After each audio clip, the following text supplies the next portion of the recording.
855-51-BIBLE, 855-51-BIBLE. What's your favorite four-letter word? Chances are you've said it more than a few times dealing with this crazy world we live in. But at Compass Retirement Solutions, our four-letter word of choice is hope. Hope for a better tomorrow. And hope that your retirement plans don't take a back seat. You've watched inflation soar, and maybe your retirement future feels a little uncertain right now. But all hope is not lost. Find out exactly how much risk you're still taking with your investments. Find out how you may be able to save big on taxes. And find out how having a written retirement plan just might give you the hope you've been looking for. Call today to set up a meeting. 314-373-1598. That's... What up? You need to make up for those first 5 seconds. Did I hear an echo? Why? Maybe because I yelled so loud. Can you still hear it? Or can you hear it only when I do this? I do hear it when you do that. I think that's just the room, though. I don't think that's anything with the mics. Hi. Thanks for being here. It's Wednesday, and it's kind of a weird, nasty day outside. So why don't you just hunker down next to the fireplace and listen to the Andy Frey Show, or watch the whole thing from now until noon. I mean, you know, past noon also, from now until 3. So this show is so packed that I should probably get to it because there's a lot to tell you about. The Heritage Foundation is here. We have a Heritage event tonight. If you have tickets, great. If not, sorry, it's sold out. But the Heritage Foundation people are going to be in studio from 12:25 to 1. Jim Carafano, Genevieve Wood, Hans von Spakovsky, all right here in studio. That'll be fun to watch because you hear them all the time, but they'll be here so you can view the show today. Talking about everything going on, I mean, in their respective areas. Jim Carafano being foreign policy and security, national security. Hans being legal, and Genevieve Wood being what is she? She's a senior advisor at Heritage, but what is her special area? She's been doing a lot of education stuff as of late. I've heard her talking about that. Okay. So that's pretty much your whole first hour. And then, as usual, at 1:05, it's Deroy Murdock talking about Biden's DOJ and how we've really turned a corner where justice goes to die is the topic there. Michael Seifert, Chief Executive Officer, Chairman, President, Seifert, founder of PublicSq. I've gotten that wrong in the past. Is it PublicSq? Am I saying that right? PublicSq. Does it? Okay, so it's just Square. PublicSq. Well, it says SQ. I know, that's their brand. Okay. I do think we could have gone over 4 minutes ago. We could have, but we didn't. No, you didn't. Let's do it now. Because we like doing it live. Do it live. Do it live.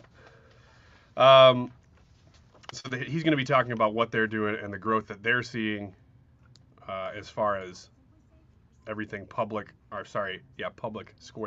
and not SQ. If you say that on the chat, I'm going to call you out on it because I know the difference. Now. Yeah. Wiggins America at 1:45, pushing a little bit later today. And then we're going to have a 2 o'clock hour that is fun.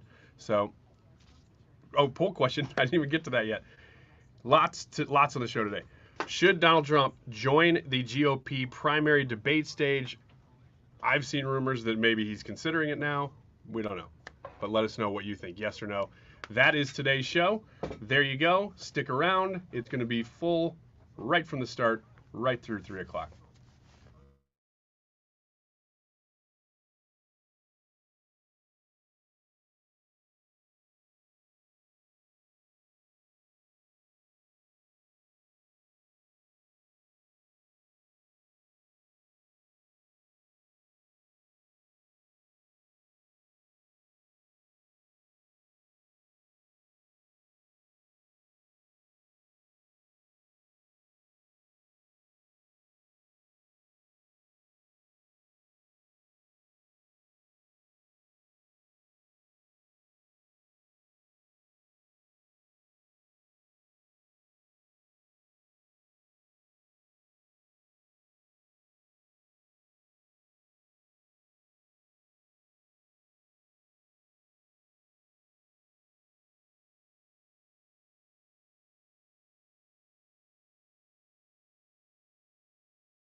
live chat poll question for today. And I want to know what you think, because I see both sides of this issue.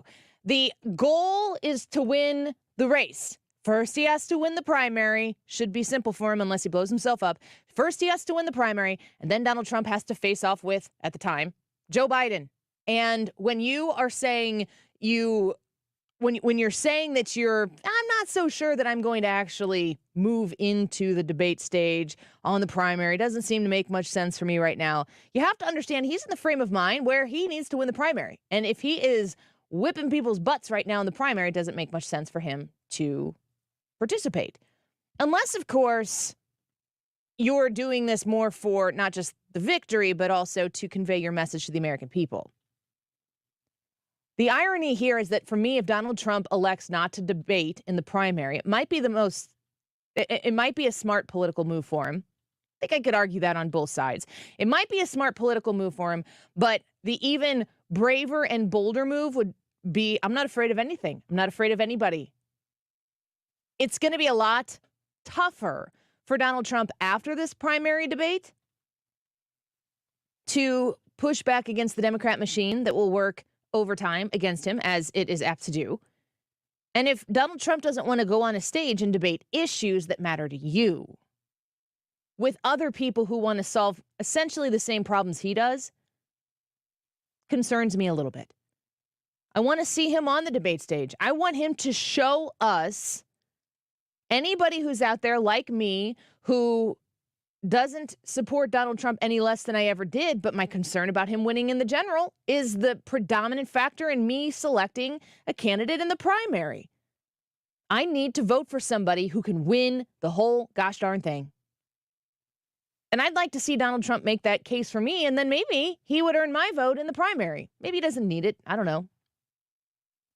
What do you think? If you go to the Annie Frey YouTube channel, you're going to be able to find in the live chat portion of the broadcast there our YouTube live chat poll. Should Donald Trump join the GOP primary debate stage, yes or no? Love the opportunity to read your comments on this and provide those comments on the air a little bit later in the show.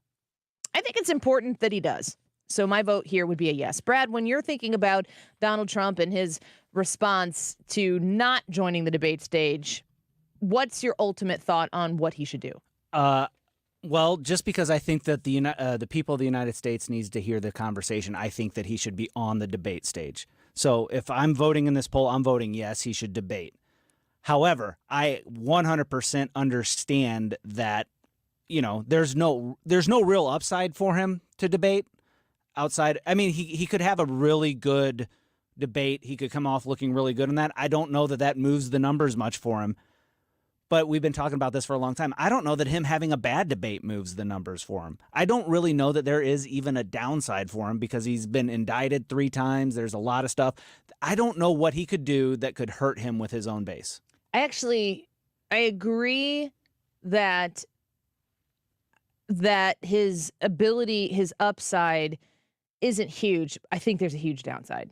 I would disagree with the sentiment that he couldn't remind everybody quickly, oh my gosh, I do not want to do this for 4 more years. So it's people out there who are incredibly disenchanted with what Joe Biden brought to the Oval Office, which was this idea of unity and the adult in the room. And it's time to get this country back buttoned up. You straighten your bow tie and you saunter into Washington, D.C. Oh no, he was always there.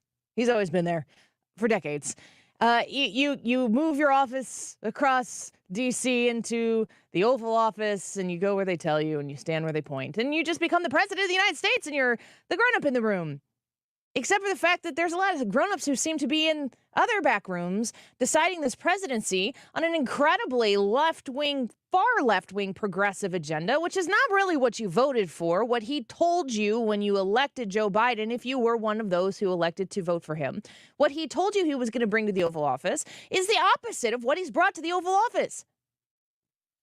Find me a person anywhere, on any side of the aisle, anyway, that would be able to make the case that we are less divided than we were in January of 2021. Find me one person with a few brain cells to rub together who can actually make that case. You can't. Now, Joe Biden came into office in a incredibly divisive time. So it would be a massive undertaking to bring this country together. But the real rub of it is that he never actually intended to do it. The idea of bringing people together under far leftist progressive ideology is to make sure that the dissenters shut up. And if you keep your mouth shut because you don't agree that you should sacrifice your entire mortgaged children's future in this country on some sort of green energy agenda that is a pipe dream at best, no pun intended.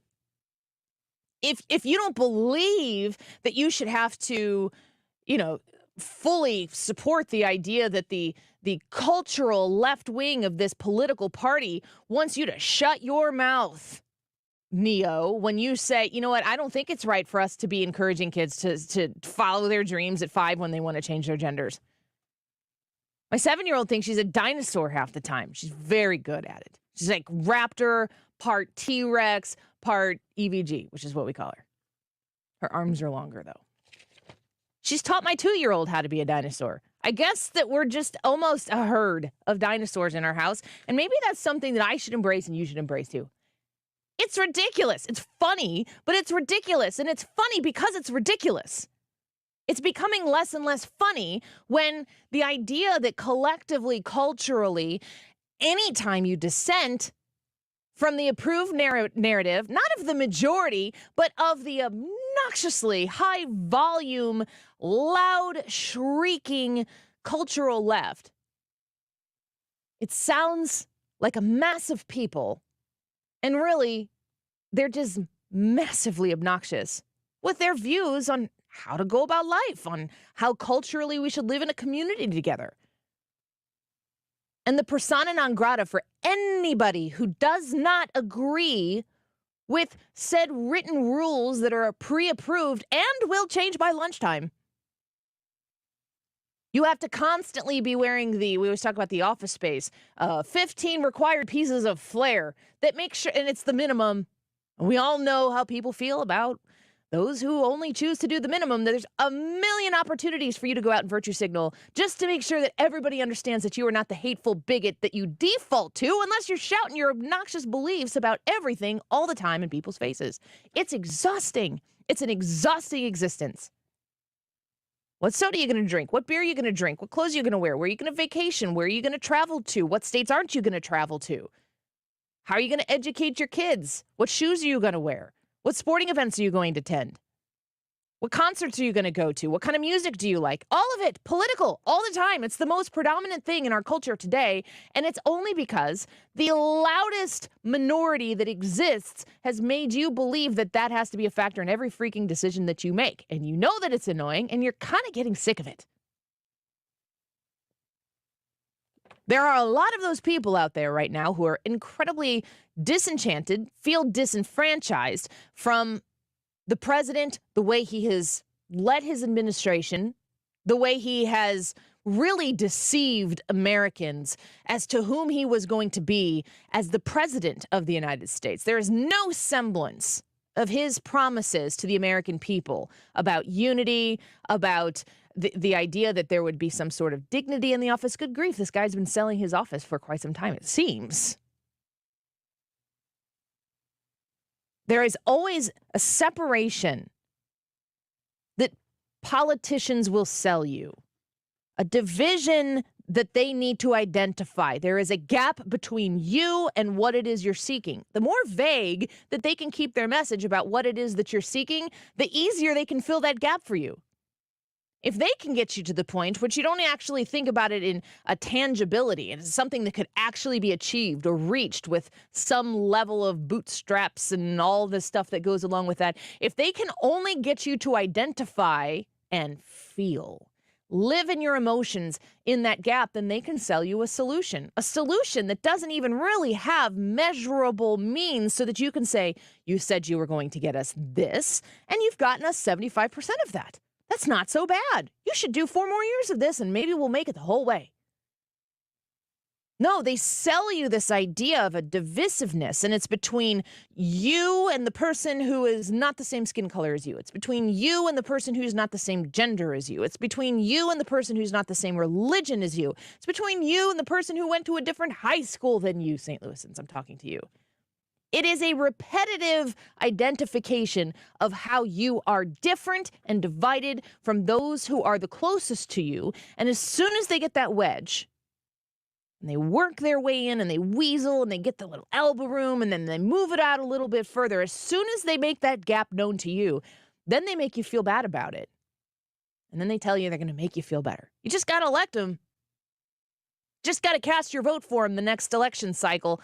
And I'm committed to making this better for you. Brighter days are ahead. The unsweet irony in all of this is that they'll make the same exact promises the next election cycle. What would they do if they solved these problems? They'd be out of business. And they're doing it on your tax dollar. The economy is not an economy. Bidenomics is not flourishing for you and your personal economy like you want it to be. You know that. I know that. Joe Biden does not know that. And I'm kind of over trying to think that maybe he does. He said yesterday that the Grand Canyon was the 9th wonder of the world. Well, the 8th wonder of the world is his presidency. And I have no idea how people put him in there.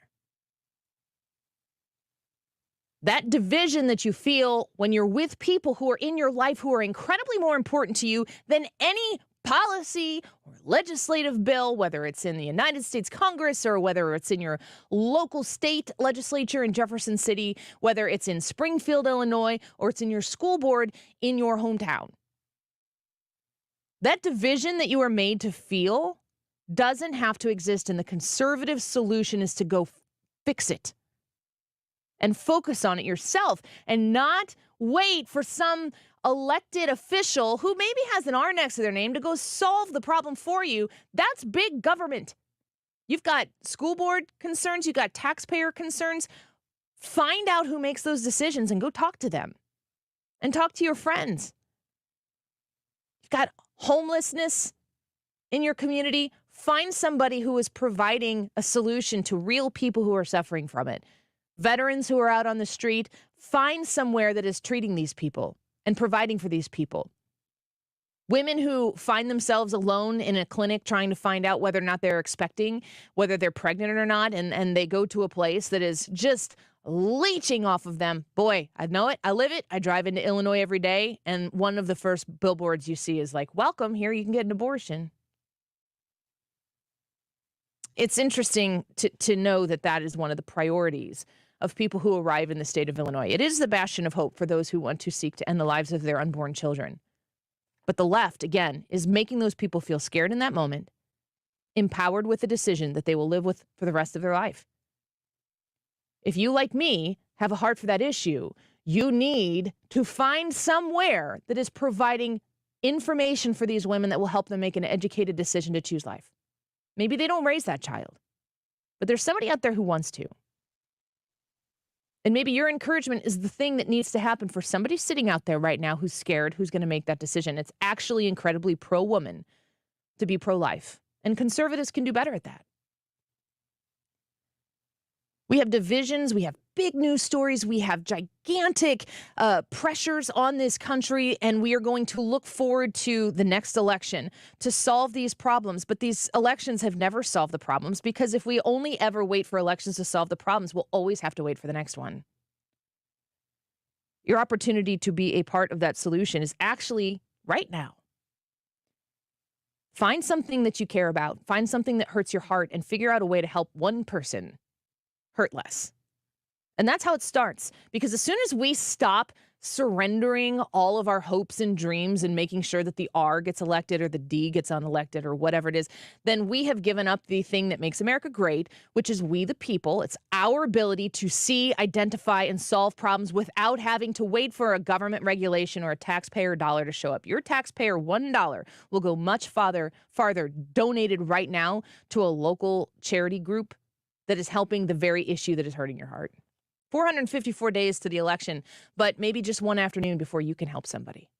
When we return, we're going to speak with our dear friends from the Heritage Foundation. I'm excited to have them in studio with us. We have a sold-out event tonight at the Tapawingo Golf Course. I'm excited to be there along with Mark Hawks and Mark Reardon, the whole crew. And if you got your ticket, can't wait to say hello, shake your hand, meet you, and share an event with Jim Carafano, Hans von Spakovsky, and Genevieve Wood, who are coming in the studio with us after this break. Get on the Annie Frey YouTube channel and watch us, participate with us. You can ask your questions as well while we have our guests here in studio to talk about all the things and vote in the Annie Frey YouTube live chat poll. Should Donald Trump join the GOP primary debate stage? Yes or no? Back in a minute. Don't go away. You're listening to The Annie Frey Show on St. Louis's home for conservative talk. Find the podcast, on-demand audio, and more at 971talk.com/Annie.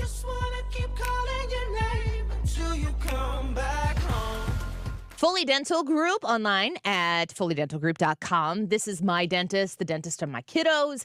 I encourage you to give them the opportunity to earn your clientele as well. The technology that they employ on even a basic 6-month visit is fantastic. But if you're having one of those issues that's plaguing you, have you started chewing your food only on one side of your mouth or avoiding pressure with a specific tooth in your mouth? Do you feel like you're grinding your teeth at night? Do you have sleep issues? Do you have breathing issues while you sleep? Are you looking for Invisalign? There are a ton of different ways that we have partnered with Foley Dental Group to make sure that you understand the benefits that they have to offer you when you become one of their patients. And I am incredibly excited to be partnered with them. They are so good at what they do, and they are reliable. And I'm really hoping that if you were looking for a dentist, you'll give them the opportunity to earn your business today. Schedule an appointment while they're taking new patients. 618-288-9670, 618-288-9670. You can learn more online at foleydentalgroup.com. I was having a lot of sinus infections. My sinuses were clogged, pressure, headaches. Linda suffered for years with chronic sinus infections. You don't feel like doing anything. When you feel like your head is completely clogged, all you want to do is just lay down and sleep. And the pressure, it's just not fun, always walking around with a headache. Now, her issues are gone. How? A minimally invasive procedure done in the office of St. Louis Sinus Centers called balloon sinuplasty. I really did not know what it was like to feel like you're really breathing and not being so clogged up. I would do it again in a heartbeat, and I would definitely recommend it for someone else. Do you suffer with chronic sinus infections, facial pain, pressure, congestion? Find out if balloon sinuplasty is the solution for you. Set an appointment today with St. Louis Sinus Centers. Call 314-332-2885. 314-332-2885. That's 314-332-2885. Prescriptions require an online consultation with a healthcare provider who will determine if appropriate. Restrictions apply. See website for details and important safety information. Subscription required. Price varies based on product and subscription plan. Hey guys, did you know there's a generic form of Viagra that works just the same, but is 95% cheaper? And you can get it online? Just go to 4hims.com/radio. Through Hims, you'll get a free medical consultation, discreet shipping if prescribed, a 100% online process, and trusted generic alternatives to the name brands to treat ED at up to 95% off. That's right, the same active ingredient as the brand name for 95% less. It's the same ED medication, still prescribed by a licensed medical provider, but with zero copay, no expensive appointments, and no awkward face-to-face conversations. To start your free online visit, you need to go to this exclusive address, 4hims.com/radio. That's 4hims.com/radio for your free online visit. FORHIMS.com/RADIO. You're listening to the Annie Frey Show live from the Air Comfort Service Heating, Cooling, and Insulation Studio. Save up to 20% on a new HVAC system when you bundle it with attic insulation. 9 out of 10 homes are under insulated. For a free estimate on attic insulation, visit aircomfortservice.com. 97.1 FM Talk. You're here because you're done playing by their rules. St. Louis's home for conservative talk. 97.1 FM Talk. Take a seat right over there. Sat on the stairs, stay or leave. The cabinets are bare and I'm unaware of just how we got into this mess. Got so aggressive. I know we meant all good intentions. So pull me closer. Why don't you pull me close? Why don't you come on over? I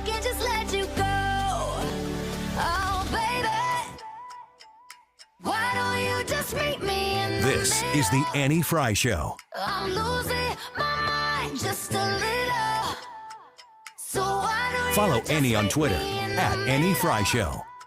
in the middle, baby. Why don't you just meet me in the middle? I'm losing my mind. Welcome back to the Annie Frey Show. What a beautiful, wet, rainy day here in St. Louis. But in studio, it is fantastic because the Heritage Foundation has descended upon us. And we have Hans von Spakovsky, Jim Carafano, and Genevieve Wood in studio with us right now. Join us on the Annie Frey YouTube channel to watch. Genevieve, thank you for being here today. It's exciting to have you in studio with us. It's great to be here. Thank you. I'm looking forward to the event tonight. Jim Carafano is going to do news reports for us here in a little bit. From what I understand, he's practicing for the break. Yes, I am. Are you? It's a lot of pressure. I was going to do, you should feel good because I was going to do traffic. Yeah? But then I thought, no, people might die if I. So Oh, yeah, you don't want to we're mess not with going that. to do that. We'll just And we'll just invent some really bad. You don't have to invent. No, actually, with Biden, you don't have to invent Yeah. bad news. Yeah. We should have a Pete Buttigieg traffic report. Why are we not doing that? Oh, no. Hans von Spakovsky also in studio with us. Hans, thanks for being in here with us. Sure, and I'm not going to do the weather. Not going to do the weather. I mean, we have a window, and the weather report is that at least downtown it's wet. That's about it for right now. So we're going to be out at the Tapawingo Golf Course tonight for a great event with you. I'm excited. It's sold out, so encourage people to make sure anytime we have these people in town, get your tickets as soon as you can. I'm going to start with you, Hans, because it's indictment central. And having you scheduled regularly on Thursdays on the show, I just know that at least at Thursday at 12:25, I'm going to be able to ask all of the questions. And I'm kind of going to ask each of you the same question, but in your different lanes. What do you think is a conservative blind spot right now? Watching all these indictments come in for Donald Trump, it's a pretty easy narrative to say Donald Trump is part of a two-tier justice system and everything is against him and he's running for president. Do you think that there are blind spots that exist in this story, in this narrative surrounding this particular issue? Well, I think folks need to realize that this isn't just a problem for Donald Trump. This is a problem that has been growing inside the entire criminal justice system. And it extends from the Justice Department, which has become a political weapon. I mean, like something you'd see in a third world country. And all you have to do is contrast the maximization of charges against Donald Trump and the minimization of charges against Hunter Biden to see that graphically. But think about all of the bad local prosecutors that have been elected through huge amounts of money from the left in cities throughout the country, all also as part of the defund the police movement. And you can see why crime rates, for the first time in decades, have been climbing in major cities across the country. So it's a problem in an entire scope of the criminal justice system. I do think it's super simple to get wrapped up in the Trump part of the issue. Right. When you, if you're somebody who pays attention, I always say, like, right now it's just the nerds that are paying attention. It's us in this room who know what's going on. It's 450 plus days until the election. People will start paying attention soon, but it can all be about Donald Trump. Jim Carafano in here with us. You are a foreign policy expert, our go-to each Tuesday at 1:05 here on the show. When Donald Trump is part of that conversation that we have on a regular basis. Right. It's easy to compare the end of Trump's presidency to day one of Joe Biden's presidency. Yeah, not in a good way. But, I just, to go back, look, we have had the weaponization of government is not new in American history. If you go watch the movie Oppenheimer, where political enemies weaponized to go after him, or Nixon doing obstruction of justice. But here's the danger, because I've seen this in other countries around the world. When this becomes institutionalized as part of the political system, because you can't make government that's people-proof, right? Right. I mean, the founders understood this. There was no structure of government that they could create that would protect people from their government, because the government's run by people, right? So the notion of government, people-proof government, that's just nonsense, which is why we have elections. But if the weaponization of government as a political instrument becomes institutionalized, becomes something that's normalized, which we've now seen under 2 terms of Obama and Joe Biden, then that is a different system. And I've seen this happen in other countries. And my answer is it never ends well. Are we there? Are you warning us that it's coming, Jim, or are you saying? No, I'm just saying so when somebody tells me that Biden is corrupt and abusive, I'm saying, like, have you not tracked this man his entire political career? He has no scruples. I mean, won't even pay his gardener, for God's sakes. But if this becomes the normal way of doing American politics, then you become a different country. And I've seen those different countries.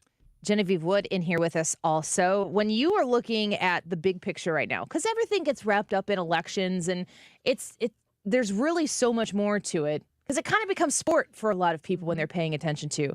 I just see I see streams of, you could almost chart them, narratives. They're in kind of conservative media, things we talk about. We kind of like the dog whistle. We go this way, left, and then we go right, and we talk about the same things all the time. But I don't always feel like we're progressing very much in our conversations. Do you feel like there are conservative blind spots out there that you would like people to identify before we get to the election season? Well, I mean, Hans started with it, but I think the idea that, just the bad stuff is happening in Washington, or it's just happening in cities, or it's just happening in state capitals. I mean, we talked earlier today about the little boy who, can't wear the shirt to school that says there are 2 genders. Yeah. Okay, this is a kid in 7th grade. They're coming after him. They're coming after his parents. That's not just happening in New York City or Chicago or St. Louis. That's happening all over the country in little communities that you'd be shocked by. And so the idea that's like, well, Trump can't say that the election was stolen, or he doesn't believe the election results. What when they say you can't say those things, or that you don't like the way the government's doing something? And it's not that far-fetched to say there aren't people out there, many of them in public office, or in many cases in government agencies who are not elected and you don't know where they are, writing up these rules and regulations saying that you can't do these things.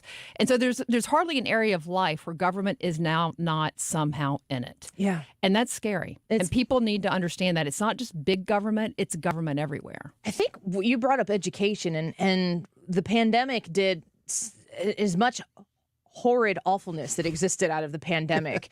As far as the education system goes, there's been a bright spotlight shined on how decisions are made and what are the priorities when those decisions are made, the publicly funded education system that we have.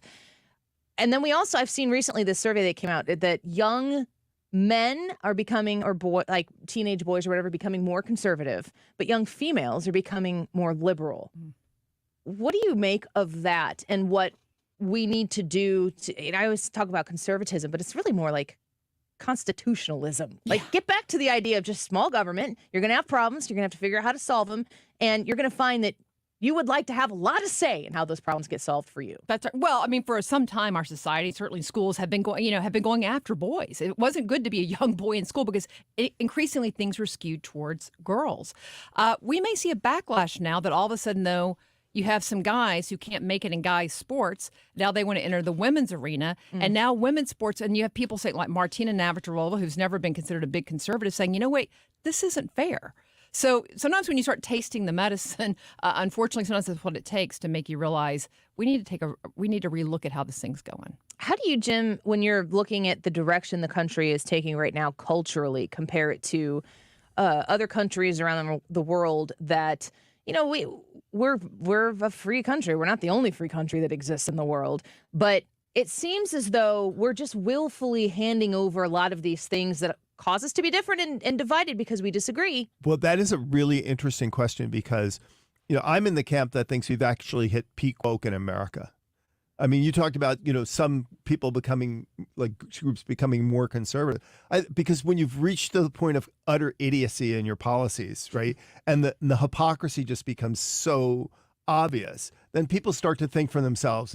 And what's interesting to me is I go around the world, particularly in Europe and Latin America, I see them looking at us and going, whoa. We're starting to see that here in our countries, whether it's in education or gender issues and the other issues.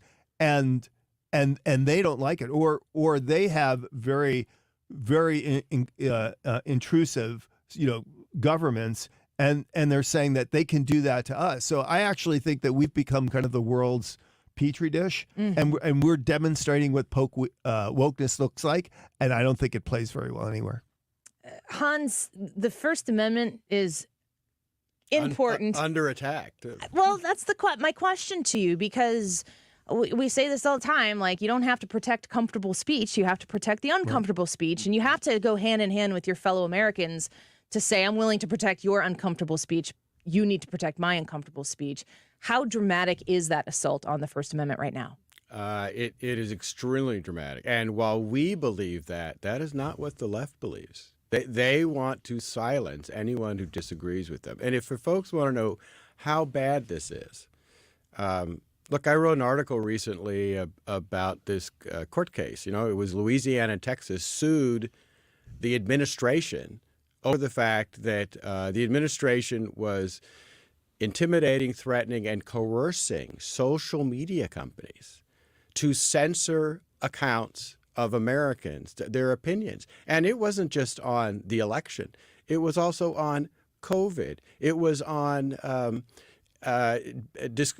criticisms of Joe Biden and the economy. And that order by that judge, you read it, I don't care if you're a conservative or liberal, it should scare the heck out of you. And to show how bad things are, look, the judge issued a stay. He said government agencies can't communicate with social media companies for First Amendment protected speech, but it's okay for them to contact social media companies if it's a national security issue or an issue related to a criminal matter. The Biden administration appealed that. They appealed. They want the ability of government agencies to censor First Amendment protected activity. What does that tell you about them? And let me, how bad this can be. Look at Brazil, because Brazil is really interesting. Brazil, in the Constitution, you do not have a guaranteed right of First Amendment of free speech. It's not guaranteed in Brazil. So they elected a leftist president. They also have a Supreme Court, which is accountable to nobody. It has its own police force. It can actually arrest, try, convict, and imprison people on its own authority. So in Brazil, they essentially shut down conservative opposition. They went to every major social media platform and they said, if you don't deplatform these people, we're gonna fine you $20,000 an hour. So in Brazil, there are independent media that one guy I talked to, he had 70 employees. He was on multiple platforms. He had reached the point where his media presence, he was a conservative, was so large in Brazil that he was going to convert that to a commercial media empire. And overnight, they wiped out his entire livelihood and they drove him out of the country. That's where this could go. That could happen here. You're saying this is happening in Brazil and people are going, Jim, that's not going to happen in the United States. You're saying pay attention. But only because we have a First Amendment. We have a guaranteed constitutional right. And the kind of thing that Hans is talking about is people are saying just because it's written in the Constitution doesn't mean that it actually has to exist. And so when you have a political opposition that starts to look at constitutional rights as a speed bump to a better world, that's when you are 5 minutes away from being Lula's Brazil. Well, that's lovely. I want to. Although you do get Mardi Gras, so there is that. Yeah, is that a trade-off? And Rio and Festival and stuff. Yeah, I mean, seriously, that's how we get into these conversations. It's like they tell you, here's the trade-off, but it's always, we'll provide you the security for a massive amount of your liberty, and you don't get that back the way you gave it up. Let's take a quick break on the Annie Frey Show. We've got Hans von Spakovsky, Jim Carafano, and Genevieve Wood right here in studio with us. A little precursor to the event tonight at Tapawingo Golf Course. We have a sold-out crowd. Thank you to everybody who has bought a ticket and will be out there tonight. Can't wait to see you. When we come back, I'm going to ask all three of you questions about social media and messaging, and what I'm going to ask you, is it mind control? So we'll ask the crew here, the panel, when we come back about that. There's a lot of different ways to discuss it, so stick around. We'll be back with more on the Annie Frey Show in just 1 minute. The Annie Frey Show is streaming online. Watch us live on YouTube and subscribe.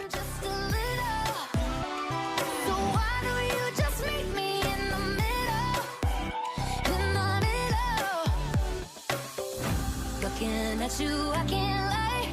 Just pouring out admission, regardless of my objection. Diabetes, high blood pressure, anxiety meds, everyone's on them. If you're a 50-year-old male, maybe a bit porky, and you may even have type 2 diabetes, $1 million of term insurance may only cost you about $200 a month. Call Term Provider. Speak with Big Lou at 800-700-6898. Big Lou will find a term life policy for you even if you have type 2 diabetes, are overweight, or have high blood pressure. Term Providers help thousands of people like you who think they can't afford term life insurance. To buy $1 million of affordable term life for you, all you need to do is call Big Lou at 800-700-6898. Lou will make sure the scales are tipped in your favor. Call 800-700-6898. Big Lou will answer your call and work to fit you into a term life policy that you can afford. Remember, Big Lou's like you. He's on meds too. Call 800-700-6898. 800-700-6898 or biglou.com. This is a special alert to all Americans who own a vehicle with less than 200,000 miles with an auto warranty about to expire or with no warranty coverage at all. Due to a decline in the economy, CarShield is announcing a low-cost month-to-month vehicle protection plan that is now available to the public to save any driver out-of-pocket expenses on future auto repairs. Call now to find out how you can pay almost nothing for covered auto repairs. Yes, you heard that correctly. Pay almost nothing for covered auto repairs. An open phone line has been established for all drivers to call for a free quick quote. Call 800-399-9407 now. Drivers who are covered will not have to pay for covered repairs again. This protection plan is at an all-time low. Additionally, drivers who activate this vehicle protection today will also receive free roadside assistance, free towing, and car rental options at no additional cost. Call us for your free quick quote today. 800-399-9407. That's 800-399-9407.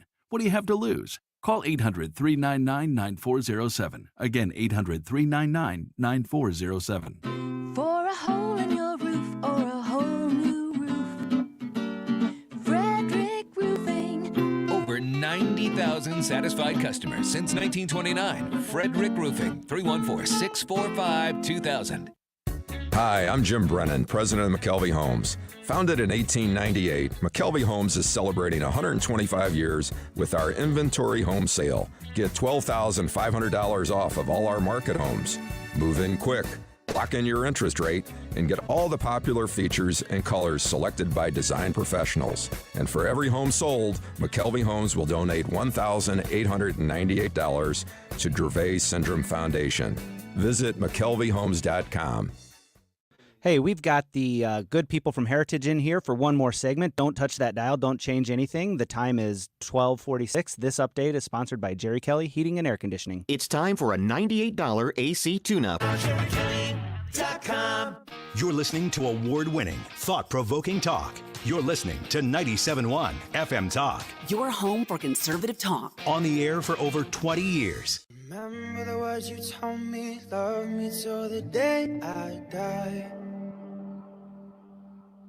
Surrender my You're listening to The Annie Frey Show. Believe you're mine. Follow Annie on Instagram at The Annie Frey Show. Calling me by name. Takes one to know one, yeah, you beat me at my own damn game. Welcome back to the Annie Frey Show. So grateful for you to be here with us on a rainy, what day is it? My sheet's not up here. Wednesday. I seriously need to look at the sheet to say the day. And Brad will know that if he doesn't write the right day on there. If I mess it up. I will say the wrong day and then 2 segments later go, what day is it? We've got the Heritage folks in here with us. Genevieve Wood, Jim Carafano, and Hans von Spakovsky joining us for a little afternoon conversation precursor to our event this evening. Sold out event at Tapawingo Golf Course. I'm excited for that. The question that I was asking on the way into the break has to do with social media. And we were discussing the First Amendment and how the First Amendment is absolutely under attack. Genevieve, I'll ask you first, just from the standpoint of how we've seen corporations, big tech, government, media outlets all working together to form a narrative on how people talk in what is a public square? Is it a town square? Or is this something that should be managed? What do you think about the way that in 2023 we talk about information? Well, there's the new word disinformation or misinformation or whatever it is currently How should conservatives approach the actual discussion about the way our conversations are being controlled? Well, I mean, I think we ought to recognize it's great that we have lots of different voices out there, right? I mean, there was a time when the country was kind of controlled by NBC, CBS, and ABC. And, but then talk radio comes onto the scene, and a lot of it was by conservatives. There was obviously a hunger for it. And then the internet explodes, and now you've got all these different platforms out there. And that, we think the more speech, that's a good thing. The question comes in when the censorship comes in, and I don't mean necessarily by a private company, but when the government comes in and is in cahoots with a private company, Facebook comes to mind or others, and they decide what's going to be allowed on public platforms and what's not. And I think we're now learning a lot of what happened in recent election cycles, what happened during COVID about what the government wanted to be out and what they did want to be on these platforms. And I think that's something we really have to dig into. Hans, we were discussing the weaponization, the attack on the First Amendment, and the way that the government has been in cahoots with a lot of these different places. They're really creating a narrative, and they're making sure that any questions that you might have yourself, you might go, well, I'm not really seeing a lot of people talking about this. We have a permanent warning on our YouTube channel for something that happened during COVID that if we have another infraction, we get an automatic strike. And the thing, I've gone back and listened to it, YouTube was wrong in giving us that warning. But we spent a lot of our time. I'm sure that there are lives that were lost because certain conversations weren't being had out loud, even for people who are wrong. What kind of action can an average citizen right now do to make sure that they are working to defend their own First Amendment? Well, that's tough for an average citizen to do, but I'll tell you two things that I think ought to happen. I mean, one, going back to the lawsuit I was talking about before, look, the First Amendment applies to the government, not to private companies and individuals. They can censor if they want to. The government can't. But if those social media companies are acting as agents for the government, and that's what the judge found, right, then they are violating the First Amendment, and you can go after them for censoring speech. The other thing that needs to change is, remember, when the internet was young, all these internet providers, social media providers, they all went to Congress and said, look, we're not editors like the New York Times. We just publish whatever people send us, so we should have no liability for defamation or libel or anything like that. And Congress passed an immunity provision. Well, a long time ago, they quit just acting as neutral folks, just placing things. They are now editing. They are acting like the editorial page of the New York Times or the Washington Post. Why should they get immunity when those newspapers don't? And I think Congress needs to make serious changes, if not to entirely get rid of that particular section of the federal law. It's not just the Biden administration that's trying to, smooth the future path that they're going to traverse. There are foreign countries that hate us and want us to fall apart that are getting in this game of what information we do consume, how we do talk about things, what we become interested in. And some people say, oh, TikTok is the worst thing ever. Other people go, they've got all our information anyway. No, it's already demonstrably proven that TikTok has messaged for the Chinese government to the American people in certain Give me an way. example. And also that the data is readily available to the Chinese. So I'll give you a really good example is there's a lot of frivolity and stupidity on TikTok, right? For kids. Most of it, I think. The Chinese do not allow those same videos to be shown to their children. Why would that be? Because they know it makes people stupid. Yeah. Right? So they're all for Americans being stupid and distracted and American children wasting their time. But they would never let Chinese children look at that kind of content. It's a real thing. So this is not a conservative talking point of... So let me tell you. Look at all the people in Silicon Valley who don't let their own children have a smartphone. So right? That's a very good point. Very good point. What really saves us, I think when social networks were created and we thought, okay, we're saved because now we've taken the platform of liberty, right? Instead of everybody going to Main Street, we've taken that, we've given that to the American people, and we're not controlled by the New York Times or CBS or everything else. what we discovered is that the same pitfalls and challenges in social media are the same things we can see in mass media. What makes the difference is networks. It's people that get to. So there's a reason that 250 people show up tonight. And it's because of you guys, right? They listen to you and they want to be part of that dialogue. And they're going to come and they'll do action. There's a reason why somebody's actually investigating places like Facebook, because people put somebody in Congress, and that person in Congress used the oversight responsibility they have to demand to look at these documents that started these things. So and yeah, you can do networks through social media, but it's not a silver bullet. It's certainly not anymore. But it's that network of purposeful action that makes all the difference. The left got this right. There's a reason why BLM put people on the streets, destroyed lives, and everybody cheered them on and gave them billions of dollars, because they had a network that put that into action. Such a great point. Genevieve, I wanted to ask you before we wrap here, we've got a couple minutes left.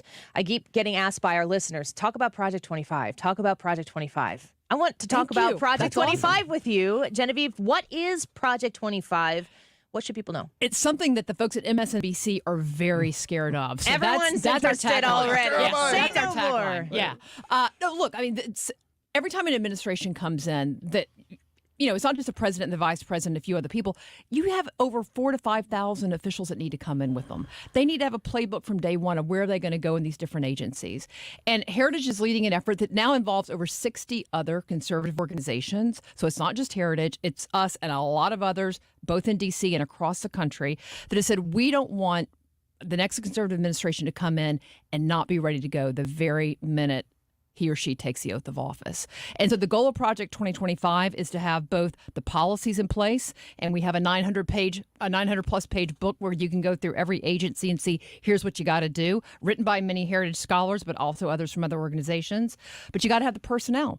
So we've got a database, kind of a conservative LinkedIn set up. Anybody listening out there who wants to do something for their country, check out Project 2025 and put your resume in. Come serve your country for 2 to 4 years. And then having a playbook that's ready to go that says, like, okay, in the first 180 days, here's where the bodies are buried. Here are the regulations that need to go. Here are the new regulations that need to come in.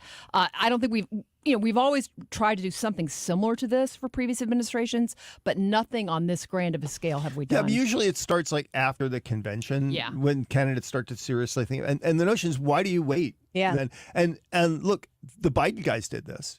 Here's the difference. They did it in silence. They didn't tell anybody what they were doing. There was no transparency there. Everything we do is completely transparent. We publish the playbook. This is exactly what conservative governance looked like. People can join and they know where to go. So this is not a cabal. This is what you're supposed to do.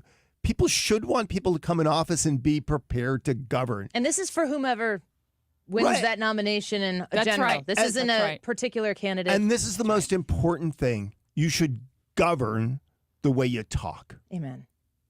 Where do they go? Heritage.org? Heritage.org or project2025.com.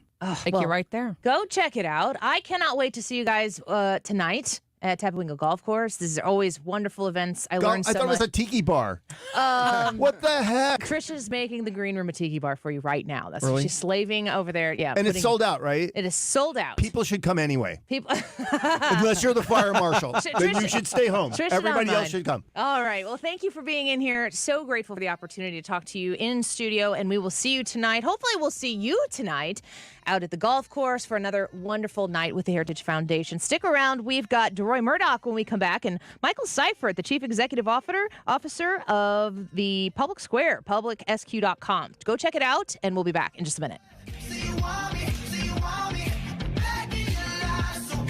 Mark Cox here. Before you sell your home, you should know what it's worth in today's market. Call my friend Gloria Liu. She'll tell you. With 20 plus years of experience, Gloria Liu with Your Home Sold Guaranteed Realty has been successfully selling homes in your area for more money than the average agent. Gloria has multiple selling options that give you the power of how and when your home is sold. A few of Gloria's options include bringing multiple cash offers from her substantial pool of investors, a zero commission program, and don't forget Gloria's guaranteed sale program. Why can Gloria guarantee the sale of your home? Because her database of buyers is huge, and she's so confident she can sell your home, she'll put her own money where her mouth is. Call your local real estate expert today today. Call Gloria Lou at 314-325-6888. That's 314-325-6888. Or visit GloriaHasTheBuyers.com. That's GloriaHasTheBuyers.com. Conditions apply. Gloria and seller must agree on price and possession date. I'm back to doing what I love and more, thanks to the Good Feet store.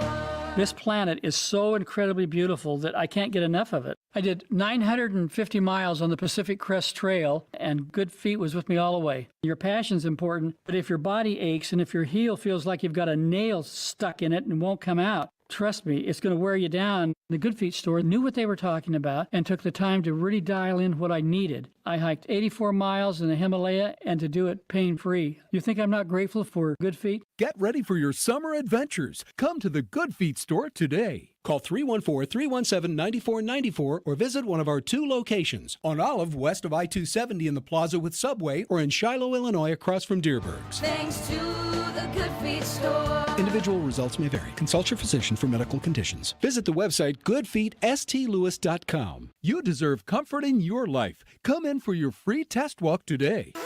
KFTK FM Florissant. From the Under Law Injury Lawyers, GetJim.com studio. 97.1 FM Talk. Always live on the free Odyssey app. Ohio voters say no to a change in constitutional rules. I'm Rich Dennison, Fox News. Voters in Ohio have resoundingly rejected a Republican-backed measure that would have made it more difficult to pass abortion protections.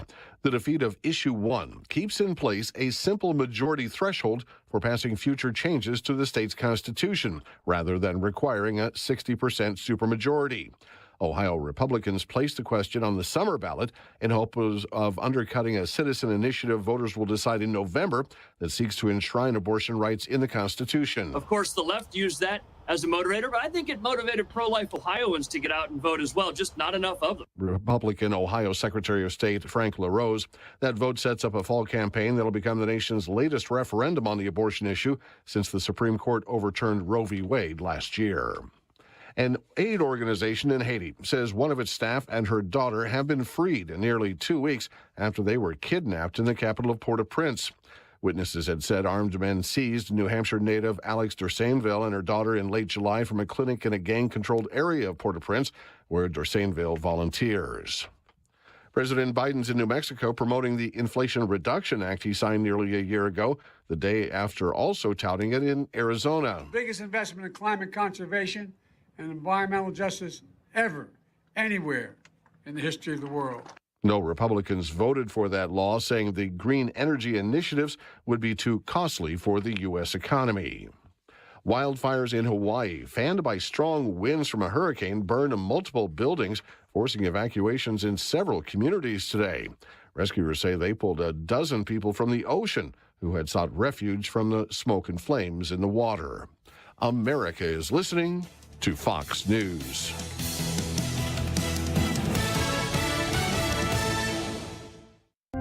Here's something you've never heard before. Stop. This is Simply Safe. Introducing 24/7 Lifeguard Protection, only from Simply Safe Home Security. Now, monitoring agents can see and speak to intruders through our new indoor camera to help stop crime in real time and for fast police response. Get 20% off any new system with Fast Protect monitoring at simplysafe.com/radio. Advanced home security, 24/7 professional monitoring for less than $1 a day. There's no safe like Simply Safe. I'm Kareem Abdul-Jabbar. I learned about atrial fibrillation the hard way. My symptoms would come and go, shortness of breath, fatigue. I kept going. Then I got so lightheaded, I couldn't. My doctor said I have AFib, so I'm about 5 times more likely to have a stroke. Other symptoms, irregular heartbeat, heart racing, chest pain can come and go, but the risk of stroke stays. If you have symptoms, tell a doctor. Visit notimetowait.com. Sponsored by Bristol-Myers Squibb and Pfizer.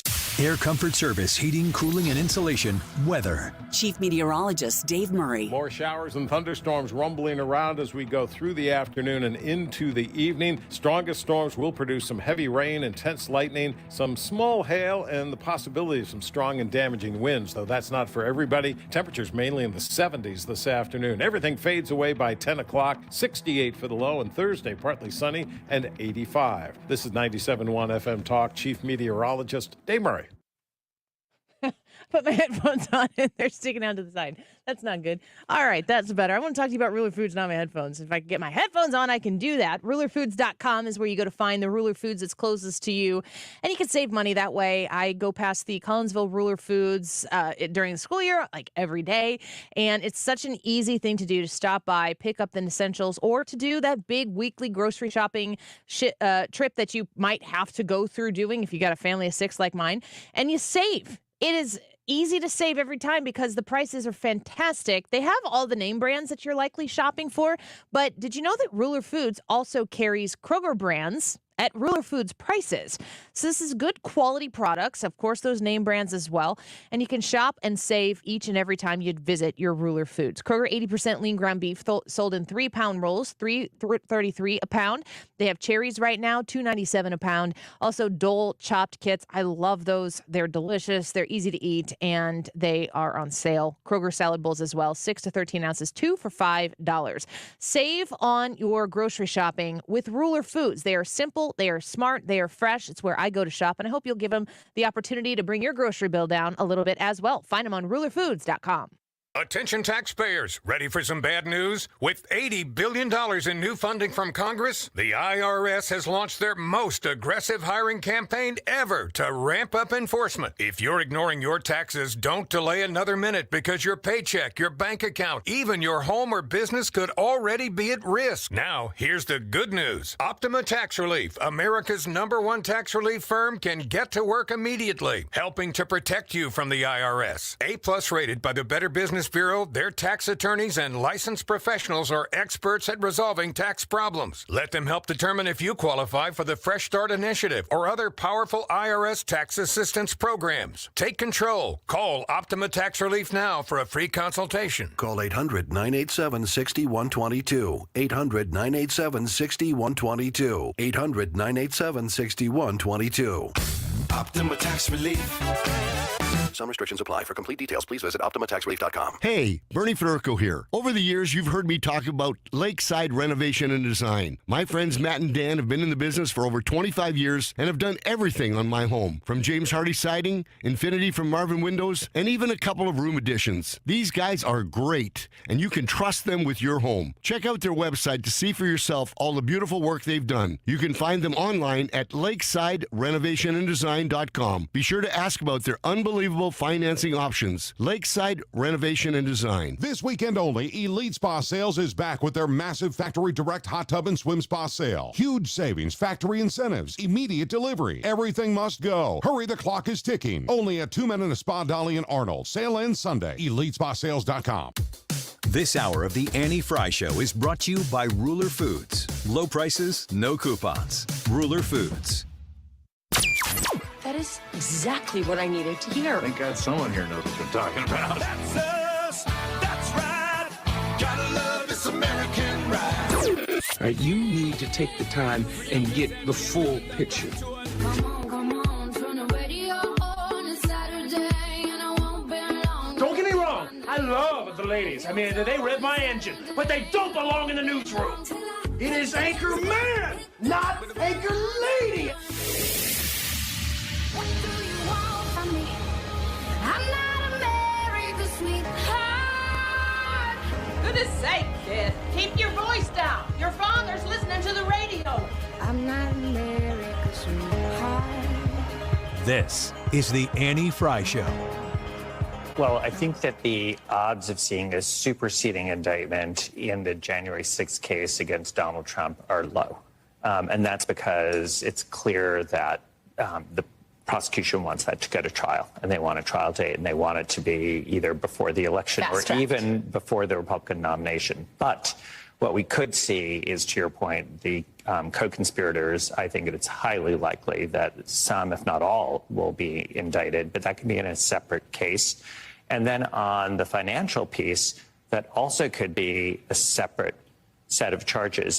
Isn't it amazing that whenever this Justice Department decides to go in on somebody real hard, that they're always on one side of the aisle, and whenever they decide to kind of look the other way and wait it out a little bit, they're on the other side of the aisle. I think you've seen what I've seen, and it's getting a little bit frustrating, I think, for a lot of voters out there, but does it end up coming back to you? We welcome our next guest onto the show. Our friend Deroy Murdock joins us once again, nationally syndicated columnist and Fox News contributor. Deroy, welcome back to the show. Good to have you here. Annie, great to talk to you. So I want to ask you about, you've written a piece in the Daily Caller that I'm going to share here on my Twitter in a second. But you're talking about how Joe Biden's DOJ is where justice goes to die. And I think a lot of people are observing this two-tier justice system. And it's easy to think it just has to do with the Bidens and the Trumps. I wonder if you think that it's bigger than just the Bidens and the Trumps. It's definitely bigger than that. This is probably the most dramatic example, but we've seen over the last probably, I don't know, maybe 5, 6, 7 years, over and over again, the kind of people, as you say, who get, little pats on the wrist, or as I like to say, it's kind of like a visit to a day spa for a mani-pedi. I mean, it's really kind of rather comfortable and elegant for the Democrats and people on the left. And then if you're on the right, you're looking at either certainly indictment, trials, prosecution, jail sentences. And you look at the people around Donald J. Trump. Paul Manafort went to jail. George Papadopoulos, spent time in jail. And then you had Mike Flynn as National Security Advisor. He was on the way to jail, as was Roger Stone, but they were both pardoned by President Trump, all generally related to this Russia collusion business one way or the other. And then on the other side, you look at Hillary Clinton, you look at James Comey, you look at Brennan at the CIA, Clapper at the CIA, Peter Strzok, Andy McCabe, all these other people who are on the other side of the Russia collusion mess, and literally no prosecution, no indictments. In almost every one of those cases, these people literally, no exaggeration, literally got book deals and TV contracts. And you can pick their books up, or you can turn on MSNBC or CNN, and there they are, the same people who had Trump wrapped up in these total lies, complete fabrications about Russia collusion. And these same people are on CNN and MSNBC on camera getting paid nice money to comment on all the recent allegations and indictments and whatnot thrown at Donald J. Trump. So it's very annoying, and it's more than annoying. It's an utter outrage as to how the idea of equal justice under law has just been set ablaze by the Democrats, who at the same time say, oh, Trump is destroying our norms. These people are demolishing the idea of equal justice under law. Simple things like attorney-client privilege, which is something almost as sacrosanct as going in and confessing to a priest. That's gone up in smoke. You've got Donald J. Trump's attorneys being brought in and testifying before grand juries. What on earth is that?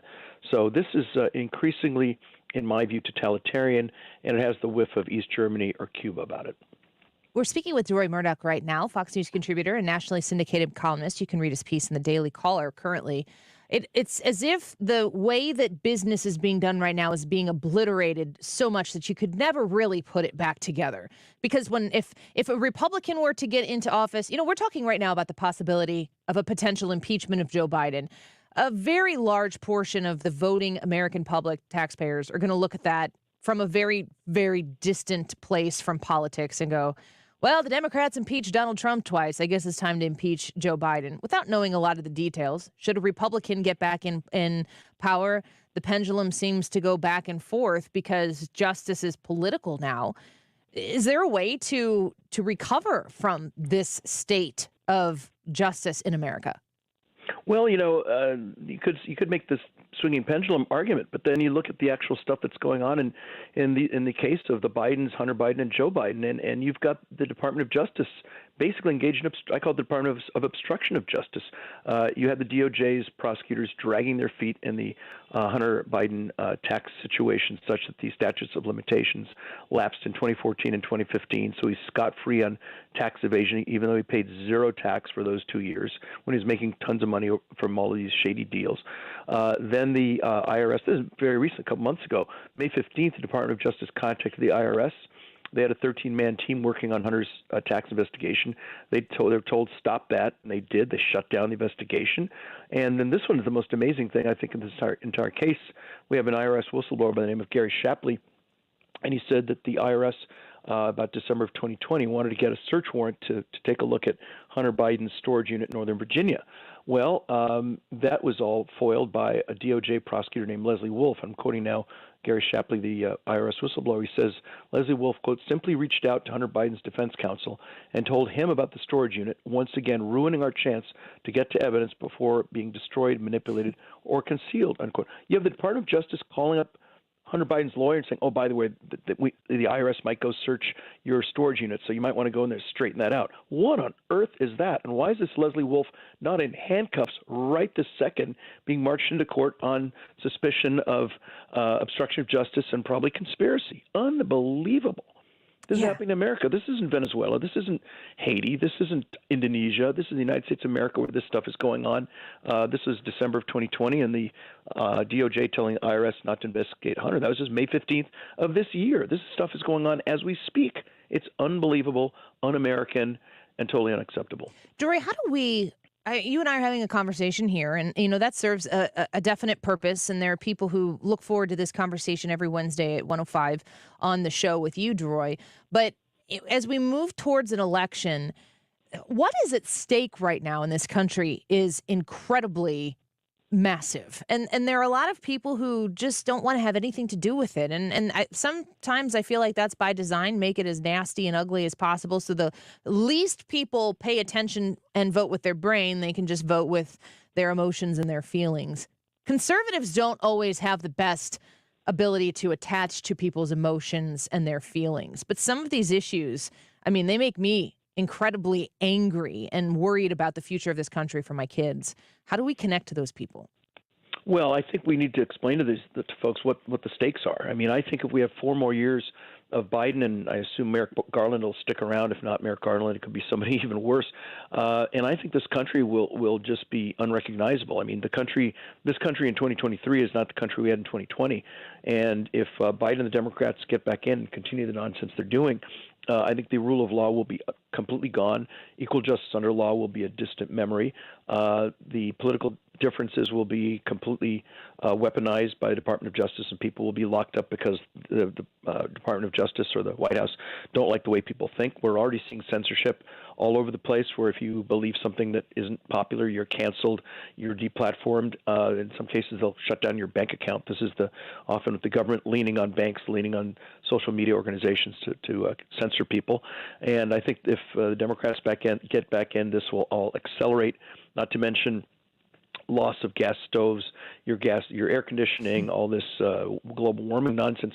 I think our prosperity, our freedoms, our way of life will largely evaporate and disappear and turn into distant memories if the Democrats get back in for 4 more years in 2024. So I think that's how high the stakes are, and people ought to focus on that and focus on public policy and what the government is doing, and a lot less on, I like this person, or so-and-so's nice, or so-and-so's mean, or he doesn't smile. Look, you have got friends and relatives for those purposes. If you want to go out and have a beer, call your best friend and go to a bar and have a beer. Don't expect the President of the United States to have a beer with you, because it's not going to happen. And we need to stop picking leaders on the basis of, gee, I want a drinking buddy for 4 years, because you're not going to have any drinks with the President of the United States anyway. So let's stop judging them that way and judge them on, are they going to keep our country safe, free, and prosperous, or are they going to leave us endangered, enslaved, and poor? And I think that's the difference between voting Republican and voting Democrat in 2024. Deroy Murdock with us right now, Fox News contributor and nationally syndicated columnist. One more question before we let you go, Deroy. I look at the people who the Biden administration seems to be focusing on, or the Biden campaign, I guess I should say, and they're very reliant on young people. And I see all of the ways that politics, but specifically the left, profits off of division with people. And it's easy for me to imagine conversations with younger people who aren't as familiar with the details to think that Republicans are those who hate people who are basically different than a middle-aged white dude. Is pretty much what it boils down to. Do you think that the Republican platform right now has something to offer the Gen Zers out there who will be voting in this next election? What's that message? Oh, I think it does. And I think it's a message of if you want to get a job and get ahead and prosper, if you want to start your own company, your own business, and succeed, then the Republican Party is the Republican Party to vote for. If you vote for the Democrats, you're going to get high taxes, high regulations, and mandates with people telling you what to do night and day. And if they can think back to how the country was before COVID ruined everything, when Donald J. Trump was president, we had the lowest unemployment in this country's history. We had the lowest black unemployment, the lowest Hispanic unemployment, the lowest unemployment for women since, I think, 1952 or 53. And we also had people making more money than inflation, so people were actually seeing an increase in real wages. We had poverty for black people at the lowest level at which it's ever been measured. And much of the benefit of the economy under Trump really went to people who were lower class, working poor, et cetera. They're the ones whose incomes rose the most and got the biggest bang for the buck, if you will, out of Trumponomics, if you want to use that term, versus what we see now with Biden and with high inflation, with people having trouble paying their bills, with people making less money than inflation, which means your paychecks are shrinking relative to your buying power. And that's the contrast. So I would stress that. I would make that point early, often, and clearly, and hope that it sinks in between now and November of next year. Deroy, thank you for being with us. I love our conversations, and I encourage people to check out your latest article in the Daily Caller. And you're so good at writing, and you put it all out there, and we're always grateful you share it with us on Wednesdays. My pleasure, Annie. We'll talk to you soon. Thank you. Thank you. Nationally syndicated columnist, Fox News contributor, and Deroy Murdock. Very grateful to have him on and have that conversation with us. When we come back, Michael Seifert, I'm really excited about this conversation. We are going to talk to him about his endeavor. Have you heard of PublicSq? Have you gone to publicsq.com yet? Listen to this clip as I take you out of this break from CNBC. Are we forming two separate economies, a red economy and a blue economy? We're going to talk to him. Forget red and blue states. Apparently, there are very real red and blue economies developing around America. Companies like Red Balloon, Old Glory Bank, Old Guard Pet, Mimi, and now PublicSq have found success marketing their businesses to patriotic Americans or those with more conservative values. PublicSq bills itself as the conservative alternative to online shopping. You're listening to The Annie Frey Show. Follow Annie on Twitter @AnnieFryShow.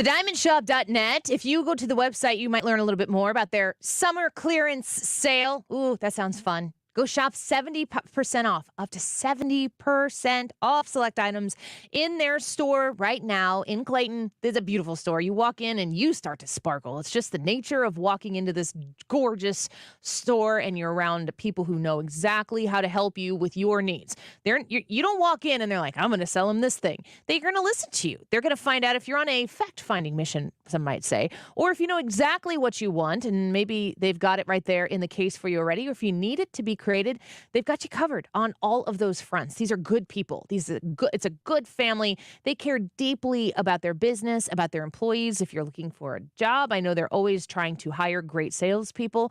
The Diamond Shop puts you first, and it is apparent each time you go and shop there. I've shopped there myself. My husband has as well. That's always a fun day. When the little red bag comes home, if you know, you know. Go online and find their summer clearance sale. It's up to 70% off all select items through August 19th, so time is ticking. Become a Diamond Shop VIP by going online to thediamondshop.net. Angie's List is now Angie, and we've heard a lot of theories about why. I thought it was an eco move. Fewer words, less paper. No, it was so you could say it faster. No, it's to be more iconic. Must be a tech thing. But those aren't quite right. It's because now you can compare upfront prices, book a service instantly, and even get your project handled from start to finish. Sounds easy. It is, and it makes us so much more than just a list. Get started at Angie.com. That's ANGI, or download the app today.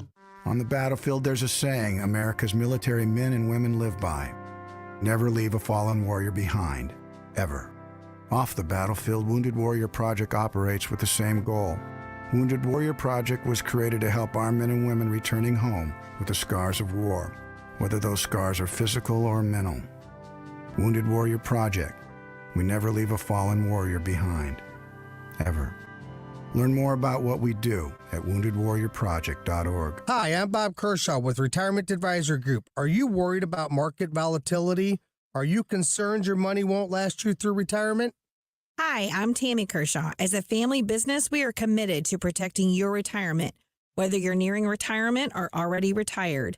I have many female clients and widows that don't fully understand their investment choices. Would you like a retirement review and a second opinion on your current retirement plan? Are you aware of all the fees that you are currently paying, and would you like to learn how you can avoid those fees? Call us now at 314-993-9494 or go online to retirementkey.com. And just for coming in, you'll get a copy of our latest edition book, Your Key to a Worry-Free Retirement. Let us show you how to retire with confidence. We've been helping retirees and pre-retirees for the past 37 years. Let our family help your family. So go online to retirementkey.com. That's retirementkey.com. The choice of a lawyer is an important decision and should not be based solely on advertisements. I'm Jim Onder. Not all law firms are created equal. Don't risk your future with just any firm. See how Onder Law is different. Onder Law. Call 314 or 618-9000 to learn more. Need a break from the sound bites and the talking heads? Do you want information you can actually use? Information that'll change your life for the better? Then listen to the Del Walmsley Radio Show. Listen to the Del Walmsley Radio Show this Saturday afternoon from 1 to 2 p.m. on 97.1 FM Talk. You wouldn't trust a butcher to babysit your pet pig. You wouldn't trust a lumberjack to repair your antiques. Or a professional wrestler to be your massage therapist. So why would you trust anyone but AMCO to fix your car? For over 50 years, we've been the trusted experts in transmission repair. AMCO offers easy payment plan options for most any credit situation, so you can fix it fast and pay it off slow at AMCO. AAMCO. Do you have 3 ex-wives and your current trophy wife wants a life insurance policy 3 times the size of the policies you had to purchase for your previous mistakes?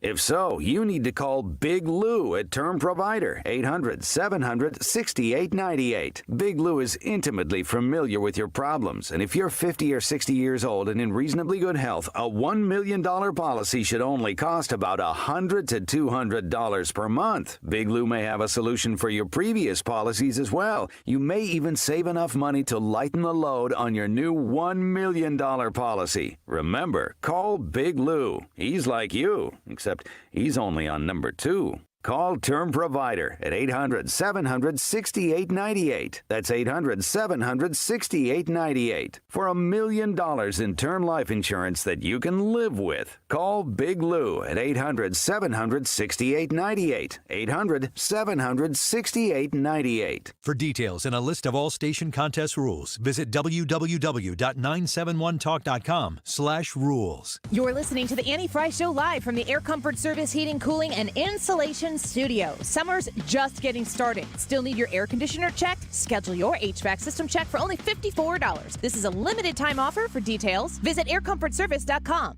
St. Louis's home for conservative talk. The Mark Reardon Show. The chair of the House Ways and Means Committee, Missouri Congressman Jason Smith, joins me Wednesday afternoon. Also, John Ziegler at 5:07. Weekdays from 3 to 6 on 97.1 FM Talk.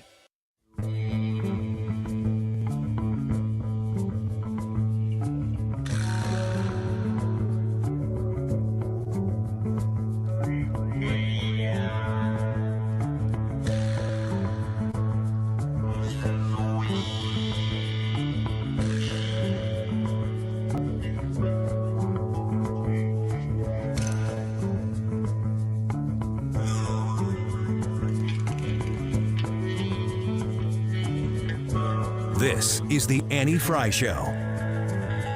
Interact with Annie on Facebook. The Annie Frey Show.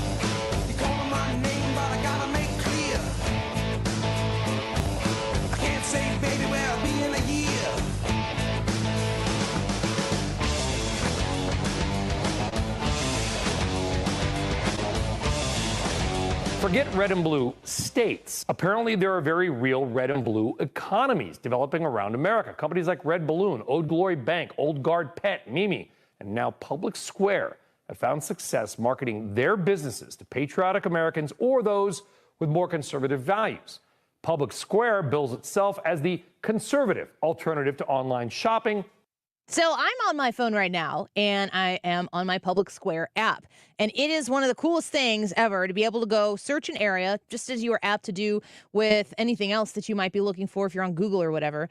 And you find businesses that have signed up for PublicSq. Well, what is it? We are very excited to welcome Michael Seifert onto the show. He's the CEO, chairman, president, and founder of PublicSq. You can go to publicsq.com to learn more.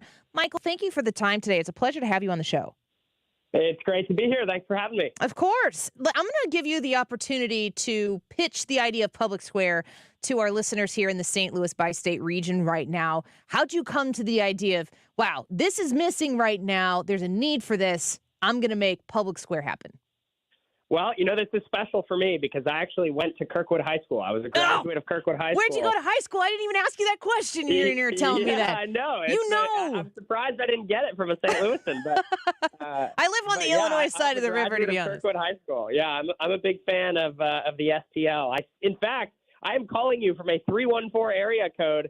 I have not lived in St. Louis in over 12 years, but I still got my 314. You came up when we connected with you, it said that it was a St. Louis number, and I'm like, I don't think that's him, but it is, and that makes total sense. So you're a St. Louis guy. That's fantastic.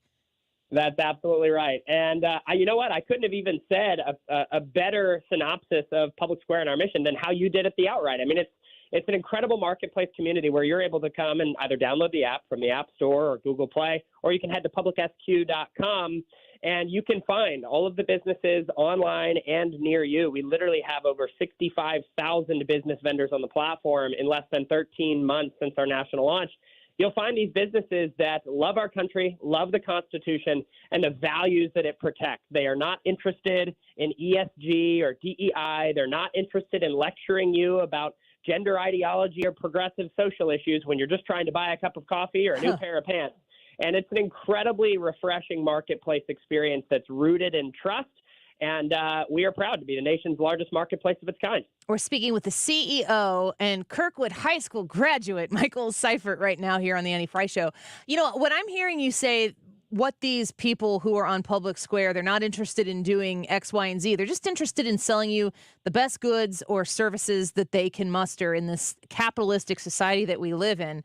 What I also don't hear you saying is that they've signed some sort of pledge that says they do support a variety of specific things. So many consumers right now are so wrapped up in the shoes they wear, the coffee they drink, the car they drive. It's all got to be some sort of political statement. Sometimes you just want to have the best thing or the best service. Well, yeah, and it's also, we the way our platform works is we have 5 core values, but they're not political. They're actually principles that guide our experience. They don't have Republican branded on it or anything like that. This is way deeper than party. This is about principles. And when businesses join on, they agree to respect these things, meaning they're not going to spend time, money, or resource antagonistically against them, which is very different than kind of how progressive America is right now, where you have to do all these things to stay in good graces of the ESG and DEI communities. You have to donate to progressive causes, and you have to support these politicians, and that's very different than at PublicSq, where we're asking that you respect these values, that you don't act antagonistically against them, so that consumers can know that they're not going to be shopping with you while you're funding some progressive cause that stands against their values. But they don't have to fund right-wing causes. They don't have to go and give their money to Republican candidates. They don't have to do any of that. In fact, what I would say very confidently is that a vast majority of the businesses on our platform are not even political. They're small businesses with family-owned and operated stories that agree with our values. They love the Constitution. They love family values. They believe in our country. They believe in American exceptionalism and excellence and meritocracy. And they're not interested in lecturing you about issues to the contrary. And because of that, when I open my PublicSq app, I can feel an immediate sense of relief and trust, knowing that this is going to be a zone where I'm not going to be lectured about some issue when I'm just trying to buy a great good. And I'll finish with this. The majority of the businesses on the platform actually give you discounts to go there. That's fantastic. You can actually receive incentive for spending money in America's marketplace. So the app is PublicSq. If you want to learn about it and you're sitting at your desk right now, and let's be honest, it's afternoon, you're not working, go to publicsq.com right now and check this out. I'm showing it on our YouTube live stream right now. I've searched like St. Charles, Earth City, Bridgeton, Hazelwood, St. Anne, and I'm looking at all of the different locations who have said, yeah, I'm going to be a part of this. Restaurants, coffee, tea, banks, auto, food and drink, fitness, pets, home services, professional services, kids, beauty. I mean, you've really covered your bases here. And I want you to tell us how long it's taken you to get up to this point, and have you arrived where you want to be, or do you see even bigger things in the future? Well, we originally had the idea for this concept in January of 2021, and we launched nationwide 13 months ago, July 4th of 2022. Since then, it's been gangbusters. I mean, it's been incredible to witness how fast this movement has grown. For very little cost on our end, by the way, because thankfully the grassroots effort to grow this movement, this patriotic economy, has been so incredible. It's been very organic, and that's what we love the most about it. We didn't have some big following. We weren't major influencers when we got this started, nothing like that. We were just a group of normal people that cared enough and wanted this for our community, and so we made it happen. And thankfully, there are literally well over 1 million people that have partnered with us to make it happen today, 13 months later. We are nowhere near where we want to be. In fact, many people like to say, we're in the first or the second inning. We feel like we're in spring training. We don't even feel like the game has started yet. And that gives us a lot of excitement about the future. We really are trying to create a one-stop shopping experience that rivals that of Amazon. And that doesn't happen overnight. But with the power of millions of consumer members and tens of thousands of businesses, we believe we can get there. Yeah, to me, this is really like the embodiment of the old Michael Jordan Republicans buy shoes too mentality put into an app, where if you just want to go get something that you've been seeking out and you don't want to feel as though you have to sign like a virtue signaling document at the end to prove to everybody how good you are, how terrible you aren't. There's an app for that, and I think that the PublicSq app is so simple to use. So I'm encouraging people to go to PublicSq.com or in your app store or the Play Store. I have an Android. You can find PublicSq there. Do you believe that this idea of having a blue economy and a red economy is peak, or are we going to see, especially 454 days out of the election, it's going to increase as we march towards likely more political divisiveness in an election season? Yeah, that's a great question. My opinion is that we actually are very much at the early stages of what is becoming two separate economies. And the thing I think is helpful for people to remember is that we are a massive nation. We have 340 million people in this country, and it's very rare to see any population that size agree on virtually anything, let alone kind of the guiding forces of their economic desires. And so I think for us, we as a business choose to be very clear about what consumers we're targeting and which ones we're very happy to welcome to our platform, but we're not going to go out of our way to necessarily target. And I think a lot of businesses are in that category. If you look, for example, at our total addressable market, we kind of see our TAM in the United States is over 100 million Americans. Well, that 100 million Americans, that's the third largest economy in the world by GDP if you just look at election and consumer data. And so when we look at patriotic Americans that love their country, that believe in the Constitution and the values it embodies, and provide a marketplace for them, that's a larger marketplace experience potential than Japan and India's entire economies. And so I think that the political division is obviously just getting started and ramping up back into an election year. But I think that's where it's really important for consumers to remember that if your purchasing power and your decisions are guided more by values and what you prioritize, like excellence and quality and whatever it might be, that's really important. And I think that we need to be more about what we're for rather than what we're against. So like when the Bud Light boycotts happened, power to them. Like that, if you don't want to spend your money with them, you shouldn't have to. I support that. We also should support alternatives, though, so that we're actually moving our money to things we believe in rather than just talking about what we're moving our money away from. Michael Seifert with us right now. He's the CEO of PublicSq, PublicSq.com. If you want to learn more, Tina just commented on our live YouTube broadcast right now. She said, I love this idea. I've been looking for something like this. My investment company works with investments that are Christian-based ideas.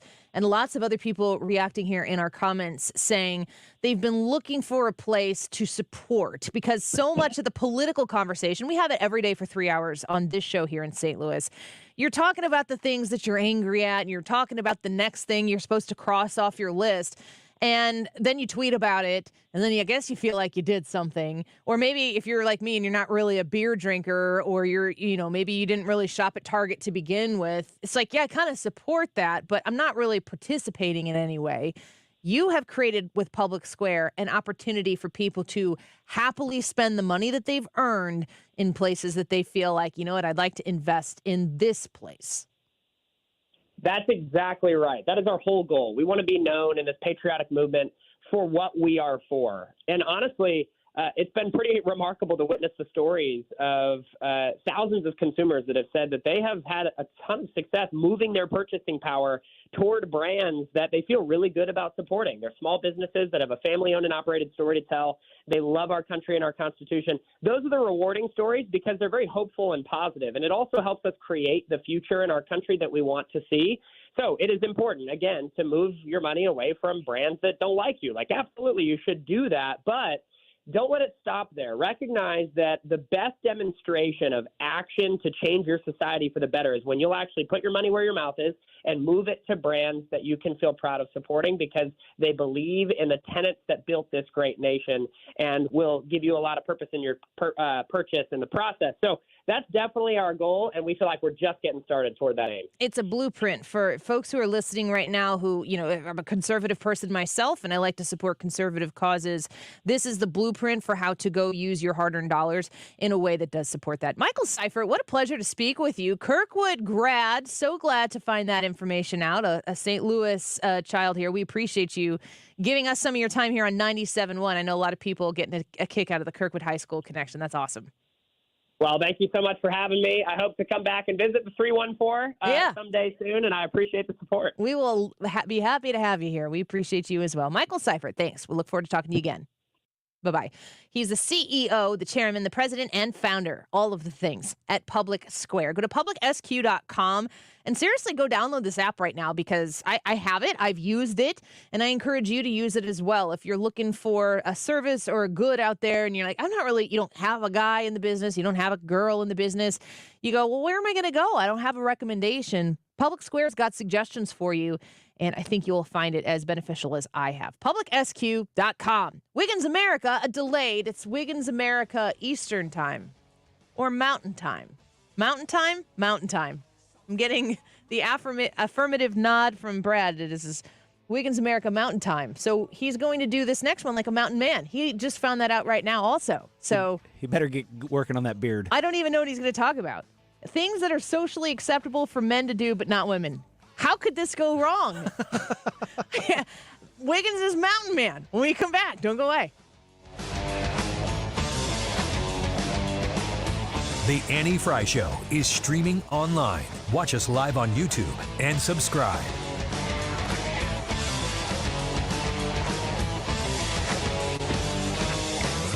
Stewart's American Mortgage and the Bagel Loan, 314-324-4440. Have you connected with Stewie yet? Now, I know not everybody's out there buying a house right now, but if you've been thinking about a refinance in your home, equity has gone up and you have some room to play there, and maybe you're looking to pay down some high-interest credit card debt. If you are looking to just maybe get a lower rate on your loan, I know you're saying, Annie, how am I going to get a lower rate on my loan? If you got a mortgage in the last 6-10 months, it's possible the rate has gone down and you need to snag that lower rate while it's still there. The Bagel Loan allows you to do a mortgage refinance on your home or to get an original mortgage on a home you're purchasing without having to pay closing costs. Thousands of dollars are going to be saved when you use the Bagel Loan, and you can only get it with Stewie at Stewart's American Mortgage. I trust Stewie. Stewie is a good man, and he has a great business that's centered around you and the old-fashioned way of a personal connection with you that helps you get the best situation for one of the biggest loans you're ever going to take out. Call or text 314-324-4440. Google the Bagel Loan, NMLS number 226715. Did you know the IRS is a super creditor? Hi, I'm Lance Drury with the Lance Drury Law Firm. The IRS is the only creditor that can create a bill for you without your permission, then drop the hammer and aggressively collect it by wiping out your bank account, seizing your assets, and levying your wages. No other creditor can do that, and this can all happen without a court approval. If you owe back taxes, you need to be prepared to face the super creditor. Don't just sit back and take it. Fight back. At the Lance Drury Law Firm, we know how to use the laws to your advantage and go toe-to-toe with the IRS. Our office is located right here in St. Louis. Contact the Lance Drury Law Firm today for a free consultation with me, or visit us at lancedrurylaw.com or call 314-260-6120. That's 314-260-6120 to get started. The choice of a lawyer is an important decision and should not be based solely upon advertisements. You want to retire soon, but everyone keeps telling you to wait until you're 65. After all, that's the age that you qualify for Medicare and you're close to full retirement age. I'm Marvin Mitchell, president of Compass Retirement Solutions. In my new book, Retire Early, The 9 Critical Decisions When Retiring Before 65, I discuss proper planning to help make early retirement possible. When to take Social Security, what to do with your 401k, health care, how to maximize retirement income, and much more. Get a complimentary copy of Retire Early by calling 1-800-743-8510.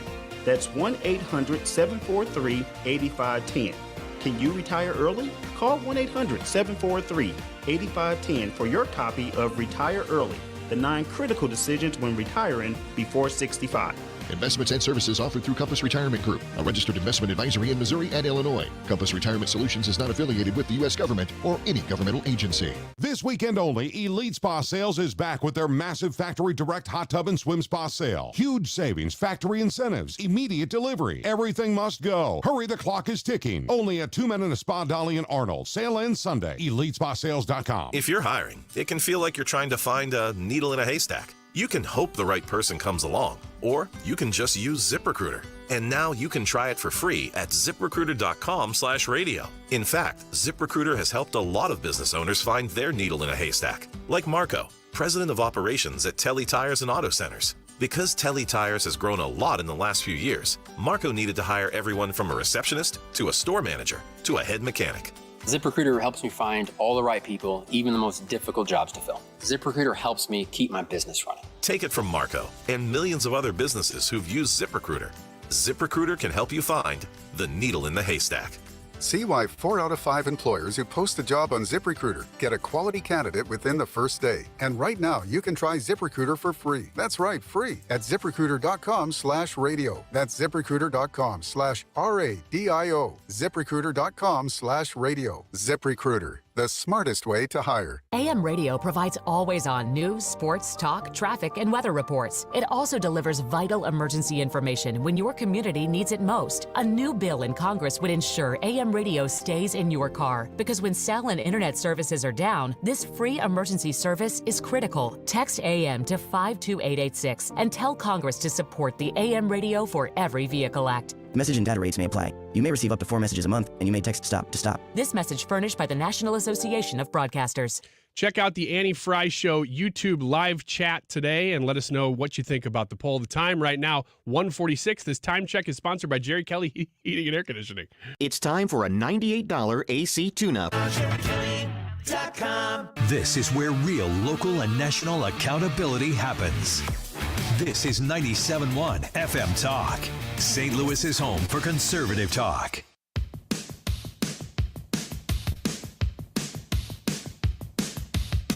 This is the Annie Frey Show. Find the podcast, on-demand audio, and more at 971talk.com/Annie.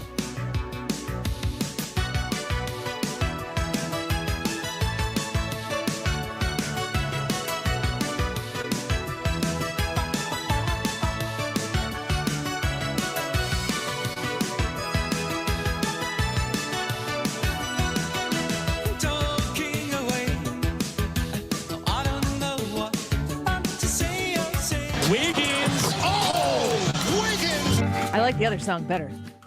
Yeah, we'll make that the theme song next time. Talking away. Here's Red Wiggins. Will you finish the song? Just go into the chorus. I know I'm supposed to do Mountain Man. Take on me.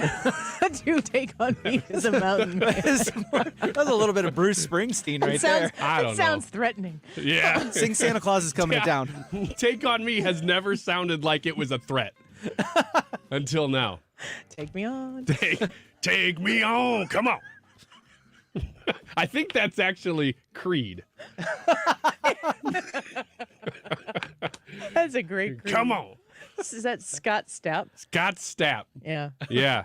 Do you know how many tweets I got yesterday telling me that wasn't Guns N' Roses? Oh, I'm so glad to hear that. Oh my gosh. Too many. That I was- regretted knowingly saying the wrong thing. That was us trolling everyone. I'm. We knew that would happen. Everyone, including myself. But you I had to deal with it all night. Did you know that was Van Halen and said Guns N' Roses on purpose? Before we went on air, I said, "Who sings this?" And you guys said Van Halen. And I opened. I'm like, I love Guns N' Roses. That's right. So you did know. Yes. Yeah, you knew, but you I didn't know that it was Van Halen. No, until we said I don't know any of those songs. That's right. That's why Mark Cox won't ever talk to me. Yeah, he does talk to me. We have a good time. Does he talk to you about me? No, he walks in and he goes, "Did you hear that Foreigner bump this morning?" And I'm like, You're "Yeah." talking about the band. Yeah. They usually communicate lyrics from Poison songs. He just plays some random Foreigner as his bump music. Hey, did you check out that Bollywood song I was playing? I love Bollywood. I love Bollywood music. Oh, man. I love the way they dance. Let's get to the topic of the matter, Mountain Man. Stop it. Things that are socially acceptable for men to do, but not women, according to Ryan Wiggins. Go. Yeah. Okay. So here are things that are socially acceptable for men, but not women. But I need to know whether you actually think this is a difference, because it's debatable. First, you have to weigh in first. And then tell me, if it is a difference, is it a bad thing? Because it doesn't have to be a bad thing. Number one. Is what you're going to give us a situation, we're going to say that it is different for men or women, and it's good. Yes. Or it's not. Or it's bad. Or it's not different. Or me and Brad think it's good and you think it's bad, or vice versa. Yeah, because you're wrong. Number one, dad bods. This person says, it gets me so worked up that people celebrate the whole idea of a dad bod. Meanwhile, women, the ones who actually go through the body trauma of pregnancy and get dad bod and childbearing are shamed for having a dad bod or a mum tum. Let me just interject here and say that the women are the ones doing the shaming. Yeah, we're not doing this. Am I wrong? But no. I mean, if we're fair, I don't want my wife to have the body of a middle-aged man. I don't think that's what's in question. I don't think that's what we're saying. Okay. No, but you should tweet that. The reason Put why that in your Valentine's Day card. dad bods are socially acceptable, and what did they call the other ones? Mum tum. Oh, it's a little bit British. Stupid generation. That's a name everything. Yeah. The reason why it's okay for men to do it and not okay for women to do it is because women are the one making the decisions about all of that. That's right. Yeah. Number two. I don't have. That's going to be a lot of this. Where I just stop. Ryan Wiggins, what's your opinion on the mum tum? I have none. These are just facts that I'm sharing. This is not an opinion segment. Come on, Mountain Man. No, the Mountain Man knows that he is just there for the cows. Shut up and go back to the mountain. Get back to his moonshine. Number two, being a fan of sci-fi, fantasy, or geeky stuff in general. As a woman, you usually have to defend or justify yourself for it, and you'd better be prepared for follow-up questions to prove that you're not just saying that you like something. To whom am I justifying anything that I'm interested in? And I talk for 3 hours a day. I don't know, because I think I do this to women who say they're a fan of a show. I'm like, oh yeah, Give and me then an I example drill down of a a show little bit. that would make you raise an eyebrow. Stargate. I don't even know what that is. Yeah.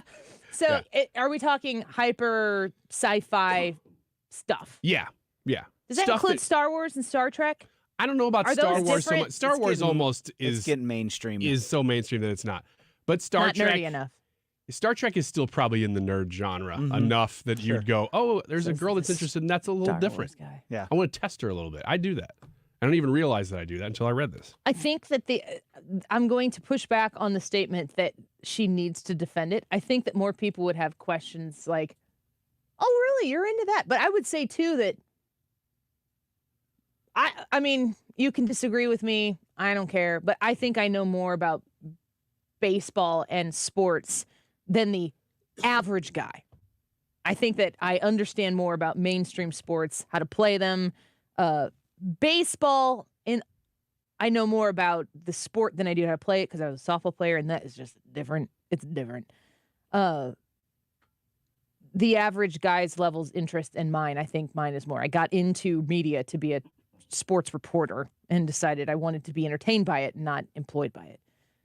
And I think that when people have conversations with me from a sports angle, they're surprised and kind of ask into, why do you know so much or care so much about this, in the same kind of way that maybe the science fiction. And I don't think this is a negative. This is just numbers, because there just are more guys watching that stuff than girls. Right. And so when you hear a girl, oh, it's interesting, it'd be like, if I said, yeah, I was shopping at Sephora yesterday, and you'd be like, oh, that's a little different. Tell me about that. You do that every Tuesday. That's why we don't talk about it, is because it's like, oh, it's normal for you. Number 3, letting your hair go naturally gray before you're very old. What about it? Feel attacked. Number 4. What's the question? It's just that's not as acceptable for women as it is for men. What color would you call my hair color?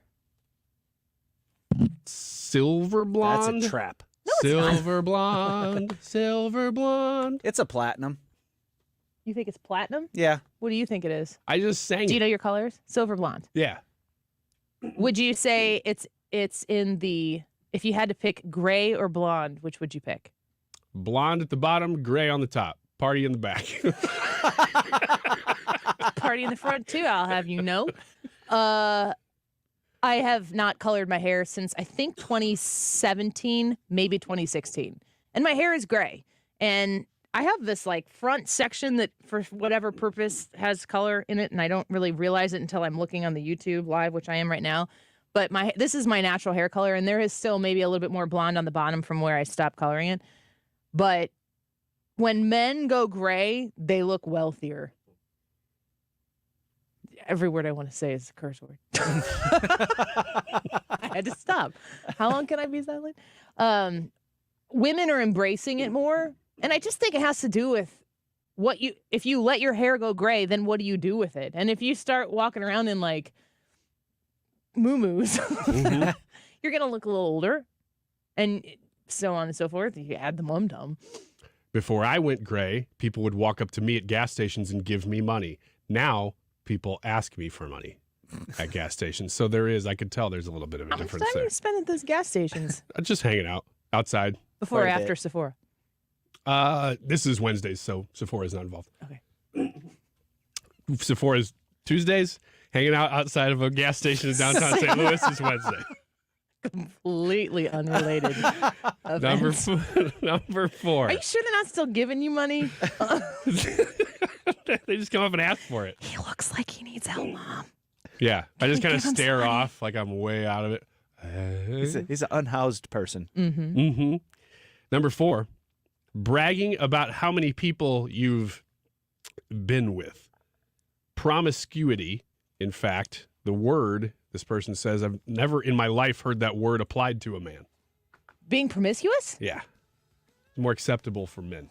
I don't know that I would refer to a man as promiscuous. I think that it is definitely more acceptable for a man. I wish it weren't acceptable for anybody. Yeah, you're talking to the wrong room with that question. Yeah. We're all like, what did you do before marriage? You need to get that out of the studio I'll say right it now. again. I'm not opposed to abstinence. Go for the abstinence thing, kid. I'll say it, and I'll say it. Stick around. We've got more. Do you have more of these? Oh, yeah. All right. We'll have more after the break. Don't go away. I'm back to doing what I love and more. Thanks to the Good Feet store. This planet is so incredibly beautiful that I can't get enough of it. I did 950 miles on the Pacific Crest Trail, and Good Feet was with me all the way. Your passion's important, but if your body aches and if your heel feels like you've got a nail stuck in it and won't come out, trust me, it's going to wear you down. The Good Feet store knew what they were talking about and took the time to really dial in what I needed. I hiked 84 miles in the Himalaya and to do it pain-free. You think I'm not grateful for Good Feet? Get ready for your summer adventures. Come to the Good Feet store today. Call 314-317-9494 or visit one of our 2 locations, on Olive west of I-270 in the plaza with Subway, or in Shiloh, Illinois across from Deerberg's. Thanks to the Good Feet store. Individual results may vary. Consult your physician for medical conditions. Visit the website goodfeetstlouis.com. You deserve comfort in your life. Come in for your free test walk today. Thomas Hilbig, Bob Kershaw, Tammy Kershaw, and the folks at the Retirement Advisory Group are there to walk you through entering into retirement. If you're 59 and a half or older, the game is changing for you. You have things, you have abilities, you have opportunities that you didn't have before that age. And you need the right people in your corner to make sure that you are taken care of. Reach out to the Retirement Advisory Group and find out how they can help you walk through this process to ensuring your worry-free retirement. You can find them online at retirementkey.com, 314-993-9494. That's 314-993-9494. And when you connect with them, tell them the Annie Frey Show sent you, and you're interested in a free sit-down conversation about how they can help you prepare for that exhale of a retirement. You've worked hard, you've saved, you've sacrificed. It's time to live off of that in confidence, and the Retirement Advisory Group can help you do that. 314-993-9494, retirementkey.com. It's the greatest pop rock of the 60s and 70s. The Happy Together Tour 2023. Saturday, August 19th, the Family Arena. Starring the Turtles, Little Anthony, Gary Puckett and the Union Gang, the Woes, the Classics 4, and the Cowsills. Tickets are on sale now at the Carroll House box office located at the Family Arena or Ticketmaster. John Michael Montgomery. Live. The multiple Grammy, CMA, and ACM award winner. John Michael Montgomery with McBride and the Ride. Friday, October 20th at the Family Arena. Reserved seats are on sale now at the Carroll House box office located at the Family Arena or Ticketmaster. John Michael Montgomery, live in concert. KFTK FM Florissant. From the Under Law Injury Lawyers, GetJim.com studio. 97.1 FM Talk. Always live on the free Odyssey app. A Justice Department look into former President Trump's social media. I'm Rich Dennison, Fox News. Just released court documents indicate Special Counsel Jack Smith obtained a search warrant for records related to former President Trump's Twitter account. It's from a federal appeals court ruling, and we have learned, based on this ruling, that Special Counsel Jack Smith actually went to Twitter and served a warrant to look at the former president's Twitter account in January of 2023. This was 2 months after Twitter owner Elon Musk reinstated that account. It revealed that Twitter was sanctioned $350,000 for not complying with the court order to turn over some of that information. Jack Smith's office believed that there were some, quote, evidence of criminal offenses. So Twitter was fined $350,000. Fox's David Spunt at the Justice Department. Wildfires in Hawaii are being fanned by high winds from a nearby hurricane. Hundreds are being evacuated, including Jesse Joseph, who says it was like something out of a movie. The road was catching fire. We drove past a couple of small fires on the way down and a lot of downed trees. On Maui, flames have engulfed much of the historic town of Lahaina, where some people even jumped into the water to escape smoke and flames. Fox's Lillian Wu. Mortgage rates are moving higher. The downgrade of U.S. credit by Fitch has made a mortgage more expensive. The Mortgage Bankers Association says the average rate for a 30-year mortgage backed by the FHA jumped to 7.02% last week, the highest level for that type of mortgage since 2002. Fox's Jenny Casola. President Biden's in New Mexico promoting his administration's policies of financial and tax incentives that he says have revived manufacturing in the country. Officials say that's backed by a rise in construction spending on new factories. America is listening to Fox News.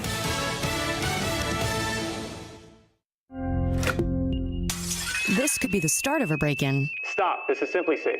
Or the end of one. Police are on their way. Introducing the latest innovation in home security. 24/7 LiveGuard protection, only from Simply Safe.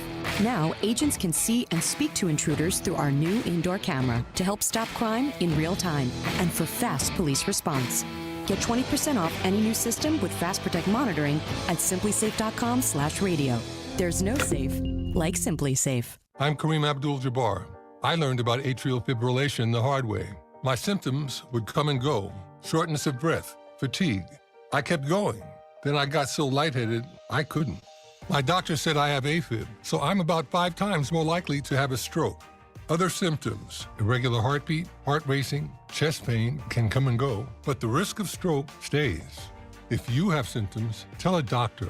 Visit notimetowait.com. Sponsored by Bristol-Myers Squibb and Pfizer. Air Comfort Service, heating, cooling, and insulation, weather. Chief Meteorologist Dave Murray. More showers and thunderstorms rumbling around as we go through the afternoon and into the evening. Strongest storms will produce some heavy rain, intense lightning, some small hail, and the possibility of some strong and damaging winds, though that's not for everybody. Temperatures mainly in the 70s this afternoon. Everything fades away by 10 o'clock. 68 for the low, and Thursday partly sunny and 85. This is 97.1 FM Talk. Chief Meteorologist Dave Murray. Hello, everybody. I'm John Rooney. Do you have an old car that's taking up room in the driveway? Repairs are costly and selling is a hassle? That's why you should donate it to Goodwill. Donating is quick and towing is free. Plus, you get a tax receipt and 4 tickets to a Cardinals game, compliments of the St. Louis Cardinals. That's a win-win. For more information or to donate, visit online at mersgoodwill.org. Must mention Cardinals.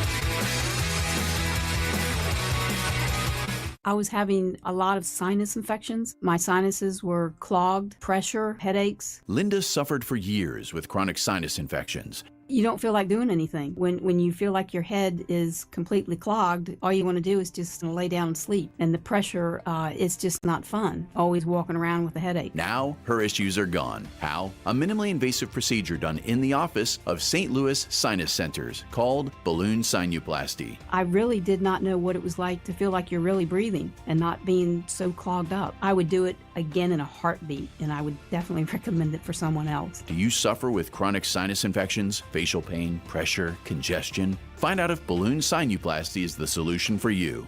Set an appointment today with St. Louis Sinus Centers. Call 314-332-2885. 314-332-2885. That's 314-332-2885. Air Comfort Service online at aircomfortservice.com. They have your cooling system check ready to go. Have you reached out to them yet to make sure that your system is working properly? This can help you avoid a costly repair or replacement. Nobody wants to replace their HVAC system, but when the time comes and you do need to do that, you can trust the people at Air Comfort Service to deliver you quality service, that you can trust that they're going to provide you options just like they did when they were in my house, when my furnace broke, and then a year later when my air conditioner broke, and then when my water heater went down. I asked them, what do I need to do? What can I do to fix it? What do I need to do to replace it? And they gave us options, and then we made our decision based on our budget and what we thought was the smart decision for us. That's what I appreciate the most about Air Comfort Service. They know that they're in the business of keeping people comfortable in their homes, keeping them in their comfort zone, but they know it's not always the most comfortable thing to reach out to them because your air conditioning unit isn't working properly. Reach out to Air Comfort Service and they will give you the same respect that they gave us in our home. 314-513-0091, aircomfortservice.com. 1 in 4 car batteries is weak and needs to be replaced. Let the professional parts people at O'Reilly Auto Parts test your battery for free. They can also help you find the best Super Start battery for your vehicle. Learn more at O'Reilly Auto Parts. For a hole in your roof or a whole new roof, Frederick Roofing. Over 90,000 satisfied customers since 1929. Frederick Roofing, 314-645-2000. Connect with the personalities and give your feedback. 97.1 FM Talk is on Facebook, Twitter, and Instagram. For content that's additional to the radio, join us there. This hour of the Annie Fry Show is brought to you by Ruler Foods. Low prices, no coupons. Ruler Foods. That is exactly what I needed to hear. Thank God someone here knows what they're talking about. That's us. That's right. Gotta love this American ride. All right, you need to take the time and get the full picture.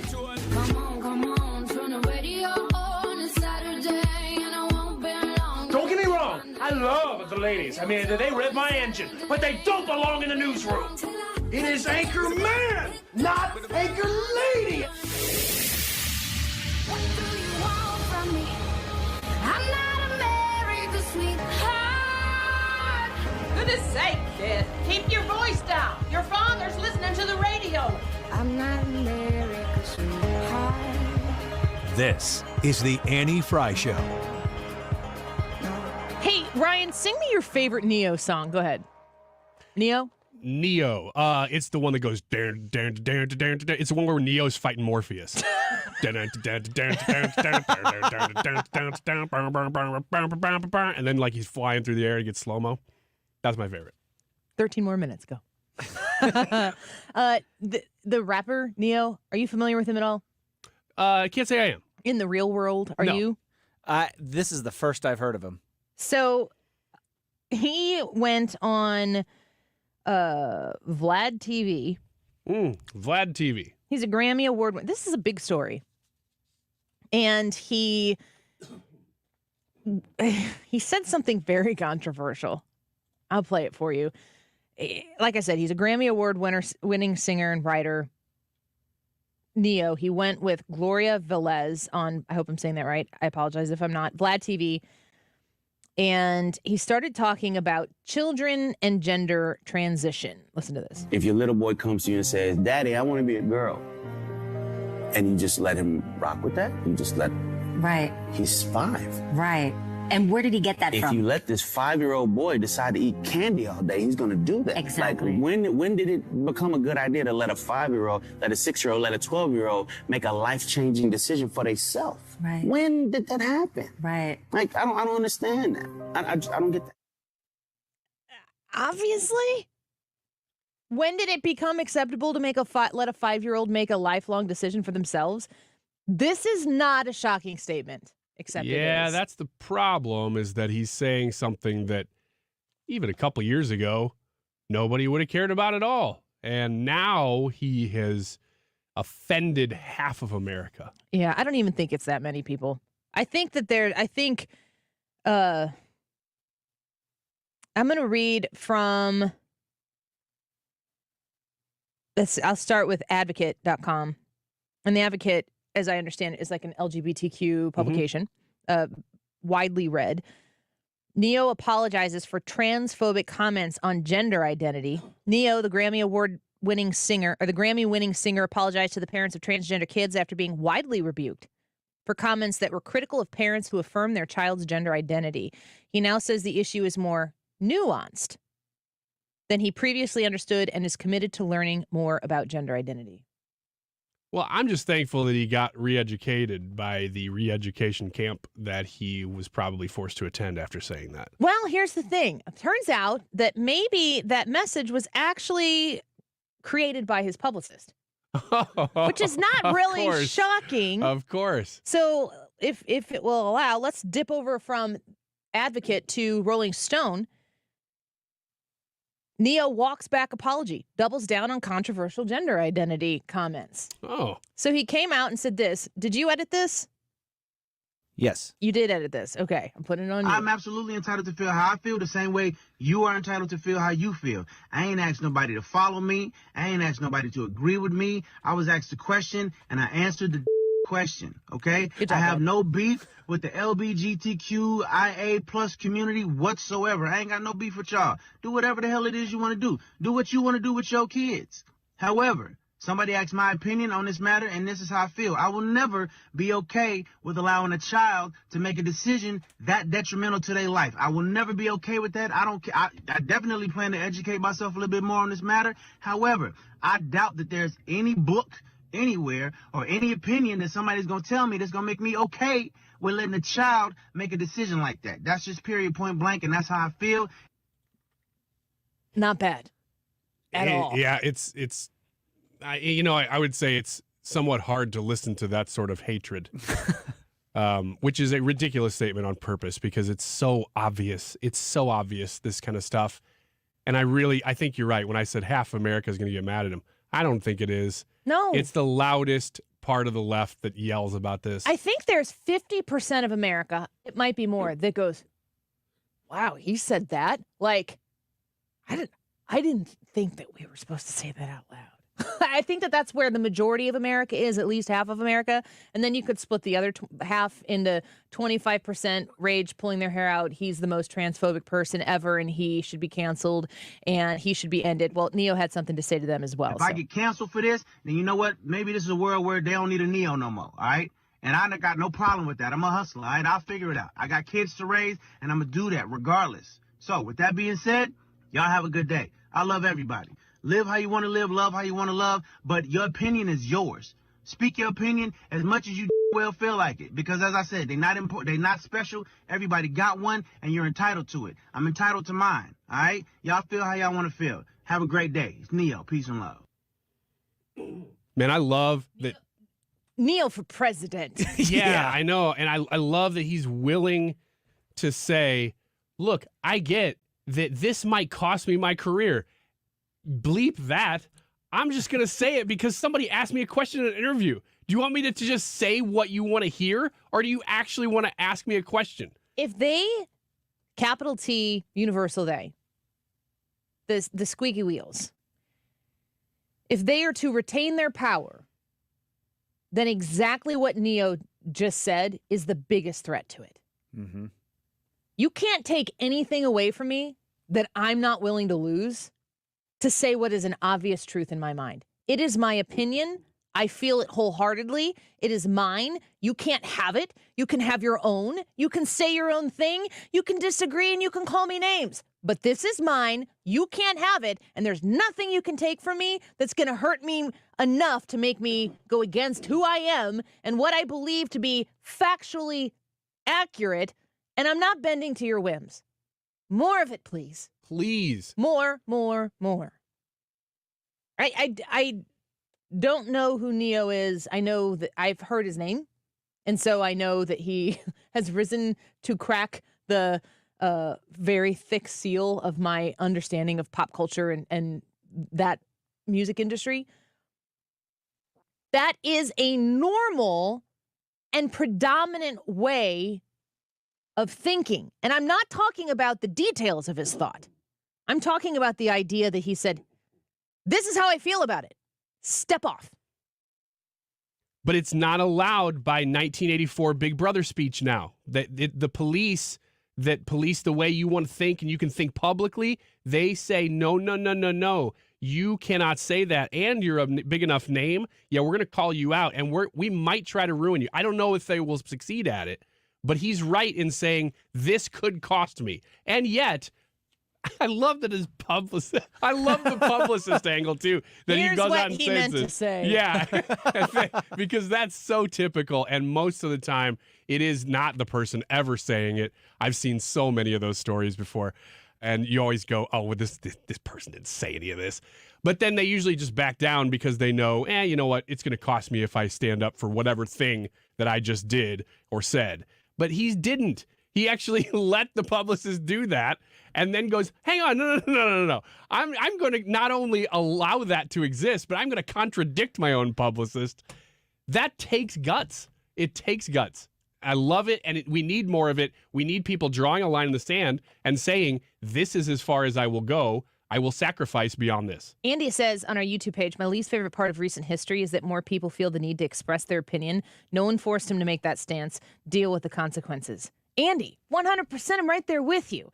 But the difference is that there are people who don't believe with the approved narrative are not even in a position to deal with the consequences of being able to say what they think.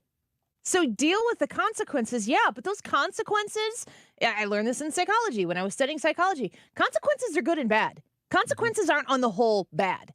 The idea of having a consequence is a response to an action. It is the natural flow of what takes place after you make a decision. And the consequence of somebody like Neo coming out and saying something that might be publicly on the face unpopular, the consequence in regard to free speech, capital F, capital S, free speech, the consequence is that other people go, yeah, what he said.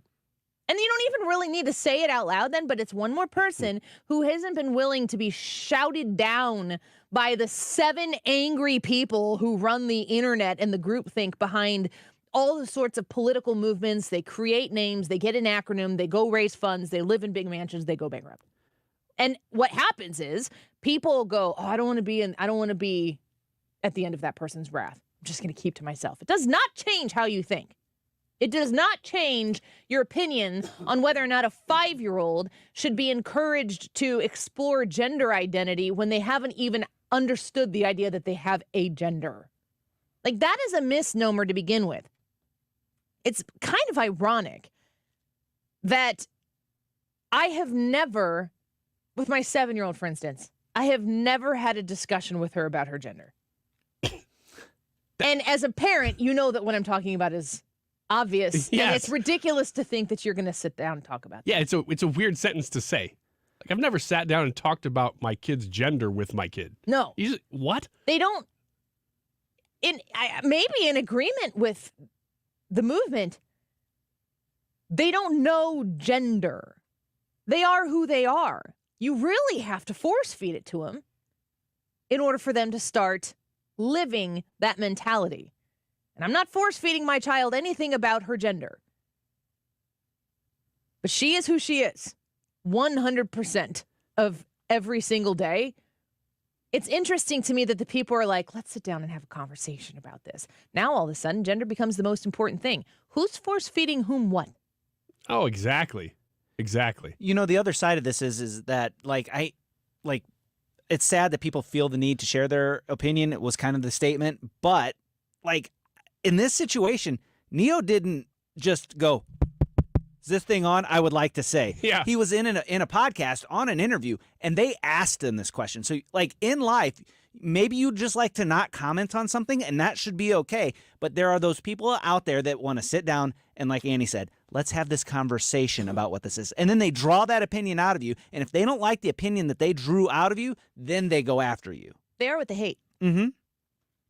It's pretty amazing, too, that and it's almost like you can feel it when society shifts on an issue like this. Because every major institution, government, politician, especially on one side, will get behind it.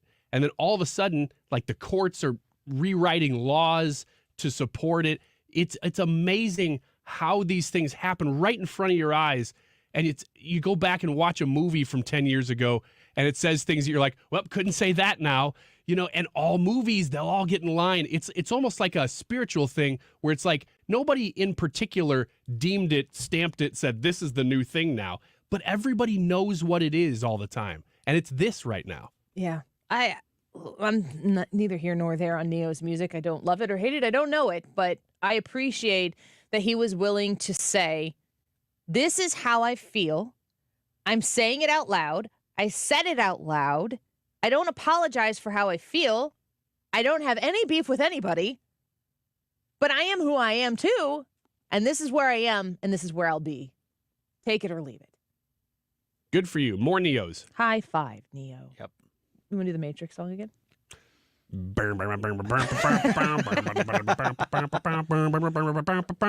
think Kilmeade actually plays that song still. Is that really from the Matrix? Yeah, it's 25 years old now. I don't even know what song you're talking about, but it sounds like a jam. It's all it's late 90s electronica. Okay. All right. I'm going to check what it out. it is. That's my favorite Neo Let's song. take a quick break. The YouTube live chat poll. Should Donald Trump join the GOP primary debate stage, yes or no? We're going to discuss that quickly when we come back and continue to collect your votes on the Annie Frey YouTube live chat on our live broadcast right now. Come join us. Come say hi in the comments. We love hearing what your thoughts are, and I will feature those at the end of the show. Stick around. More Annie Frey Show after this.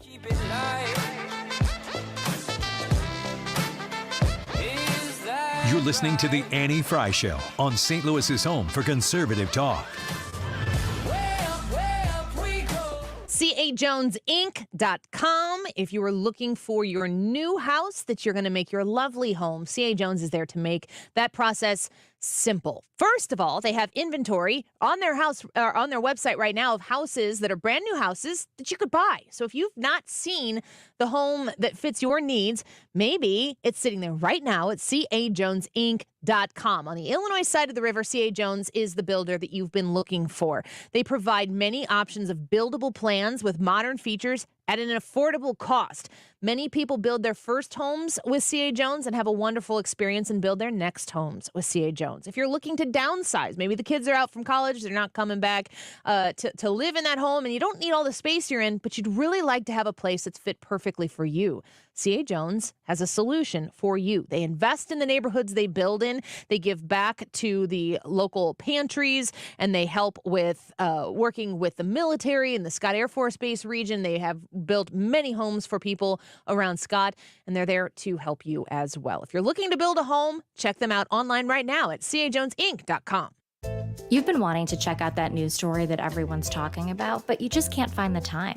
That's why the On Deadline podcast is here. We pull together interviews from Odyssey's radio newsrooms across the country and add important context so you can really get the news fast. From wildfires and catastrophes at sea to new laws and presidential candidates, we'll have coast-to-coast coverage for you all in one place. Subscribe to On Deadline on the Odyssey app or wherever you find your podcasts. AMCO presents Bet You Didn't Know. Bet you didn't know that your car's transmission is made up of 800 pieces. Also, bet you didn't know that AMCO's fixed over 40 million transmissions and that AMCO offers a nationwide warranty. AMCO offers easy payment plan options for most any credit situation, so you can fix it fast and pay it off slow at AMCO. That's AMCO, AA, MCO. We all hear the radio ads about the IRS. They tell you to be afraid, to be scared, and they try to frighten you into calling. I'm not here to do that. Tax Relief Advocates is different. TRA is here to tell you that if you owe money to the IRS, whether it's $5,000, $50,000, or $500,000, we have a solution. It doesn't matter if you're sitting in your car, at work, or with your kids. No matter where you are, call now. 800-575-6986. Don't lose hope. TRA can eliminate or reduce what you owe to the IRS. There is zero risk to you. If we can't reduce your tax debt, then you pay nothing. Our passion is taxes and helping individuals fix their IRS problems. We have a 5-star rating on Google and Yelp and an A+ with the Better Business Bureau. You don't need to be afraid of the IRS any longer. End your tax nightmare today by visiting us online at TRA.com or call 800-575-6986. That's 800-575-6986. Tax Relief Advocates. Real solutions for real people. This is a special alert to all Americans who own a vehicle with less than 200,000 miles with an auto warranty about to expire or with no warranty coverage at all. Due to a decline in the economy, CarShield is announcing a low-cost month-to-month vehicle protection plan that is now available to the public to save any driver out-of-pocket expenses on future auto repairs. Call now to find out how you can pay almost nothing for covered auto repairs. Yes, you heard that correctly. Pay almost nothing for covered auto repairs. An open phone line has been established for all drivers to call for a free quick quote. Call 800-399-9407 now. Drivers who are covered will not have to pay for covered repairs again. This protection plan is at an all-time low. Additionally, drivers who activate this vehicle protection today will also receive free roadside assistance, free towing, and car rental options at no additional cost. Call us for your free quick quote today. 800-399-9407. That's 800-399-9407. What do you have to lose? Call 800-399-9407. Again, 800-399-9407. You're listening to The Annie Frey Show live from the Air Comfort Service Heating, Cooling, and Insulation Studio. Air Comfort Service is hiring licensed journeymen. Don't have a journeyman license? Air Comfort Service will help you get it. Get guaranteed hours year-round and more. Apply online at aircomfortservice.com. Odyssey.com is a universe of audio, and it's where you can download the app to stream 97.1 FM Talk. The Odyssey app. Download it today and stream anytime from anywhere. Where St. Louis comes to talk. 97.1 FM Talk.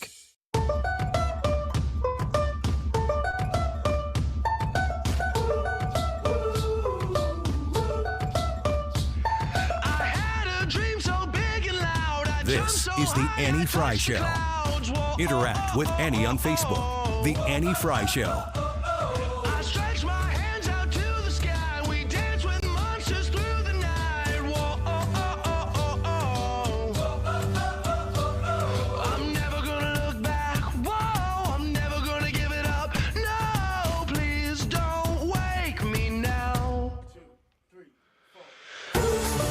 Would you say this is the best day of your life?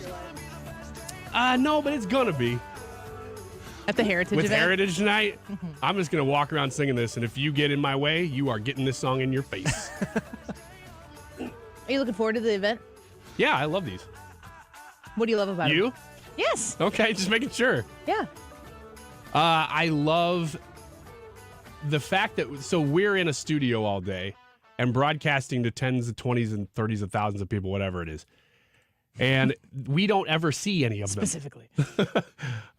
We never see any of the people that we're talking to. And at events like this, which happen only a few times a year, we get to meet you and say hello, and we get to talk, we get to hear back from you. Usually we're talking One Direction. We get to hear back. I like that. One Direction? I love One Direction is what I was trying to say. It's going to be the best day of my life. Don't they sing that one? That's them, right? Story of my life. I'm surprised it was that close. I don't even know what I'm talking about. From the time you said One Direction till that moment was how long it took me to come up with that. Good job. The YouTube live chat poll on the Annie Frey YouTube channel. Should Donald Trump join the GOP primary debate stage? Yes or no?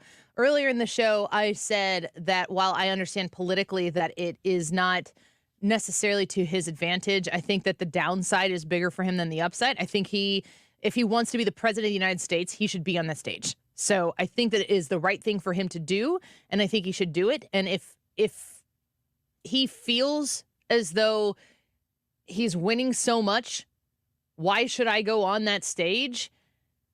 To me, that makes me feel like by going on the stage, you're worried that something bad could happen. Mm-hmm. And if you're worried that something bad could happen, I need you to refine that skill and get better at it so that the bad thing doesn't happen. So you should be on that stage. So I would vote yes. While I understand Donald Trump's argument, I think that the job is too big of a role and responsibility to say, no, I got it locked up. I'm not going to go do it. Brad, you said... I said yes, he should go on the debate stage because I think that the American people have the right to hear people talk about this. It's actually one of the things that bothers me. It bothered me whenever, what's-her-name, Hobbs in Arizona wouldn't debate Carrie Lake. It bothered me that Fetterman out in Pennsylvania waited so long to debate like Oz. half the votes were already in by the time they did. Yeah, that bothers me. Almost like they knew that was the way it was going to work. I don't know. These people, it's like they know politics. But Pennsylvania. The only reason people will stop, like I think Josh Hawley even did this in the primary. Yep. The only reason politicians do this is because it is an effective strategy. So if you think it's a bad thing that these politicians aren't going and debating in these primaries, then what you need to do is not reward that behavior. But I also said earlier in the show, I don't know, like I know that there's more for him to lose than to gain from going on these debates, but I just still don't understand or see what he could do that would hurt him outside of maybe the general. But in the primary, I don't think that there's a downside at all to him debating. I think if he goes on there, his base is so rock solid that he won't ever lose them. You don't think that you don't think that Ron DeSantis or Tim Scott or who else? Vivek. Yeah, I was going to say Vivek. But you don't think that Vivek Ramaswamy could go out there and charm people and show Donald Trump to be, I'm just characterizing how he could turn out as like a grumpy, angry, vengeful old guy next to a mid-40, young 40-something Ron DeSantis who has answers and receipts, or Vivek Ramaswamy who's 37 or something like that. I mean, Donald Trump being on a stage with the alternatives is his number one way to lose the primary. I actually don't know that I think if he didn't debate, and I might be making the case in some people's mind as to why he shouldn't be on the debate stage, I'm saying that it's more important to prove to the American people to win the votes than to not go and not lose the votes. You need to be up for the job because it's not going to be Joe Biden on the other side of that ticket. You need to be top notch, and you need to do it. You need to do it the right way. I'm going to surprise you here and say I think that he should do it. I don't think there's any benefit to him in the primary. I do think that it helps him in the general because whenever the problem is that no news stations really ever just carry his comments live anymore, especially the left-leaning. They ones. actually like live broadcast him going from A to B, talking about how dangerous it would be to show what he was saying.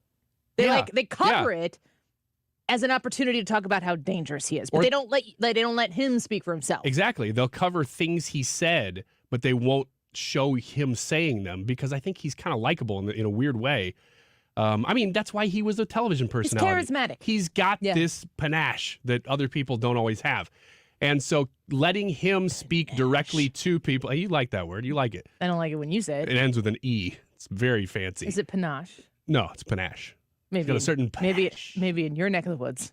Well, like on my side of the Metro East says it panache. In Madison County, we say panache. In lower Madison County, we say panache. And lower. We're so close together that drawing that line. Let's not talk about it. But anyway, I think that is why it would help him in the general. Not that this is going to decide people's vote in 2024, what happens this month, but he's under a lot of scrutiny right now. The narrative is being shaped around him. This would be his opportunity to take control of it a little bit in the way that he can, speak directly to people and say, this is what's going on, and convince the general population that maybe he's got an argument that's not being presented right now. Does it matter the difference between so wait, we all voted yes, he should show up. Okay, that's interesting. I didn't blame Josh Hawley for not debating. I don't know if I consider I think when it's a statewide election, the consolidation of responsibility, the fact that it's like just the state of Missouri, that you have more access to the candidate, you have more access to information, they have more ability to get to you in your county or in your jurisdiction and talk to you and advocate to you. So it's all a political calculation. It's not like I'm saying I understand why he wouldn't, but I think if he wants to be up for the job, he has to.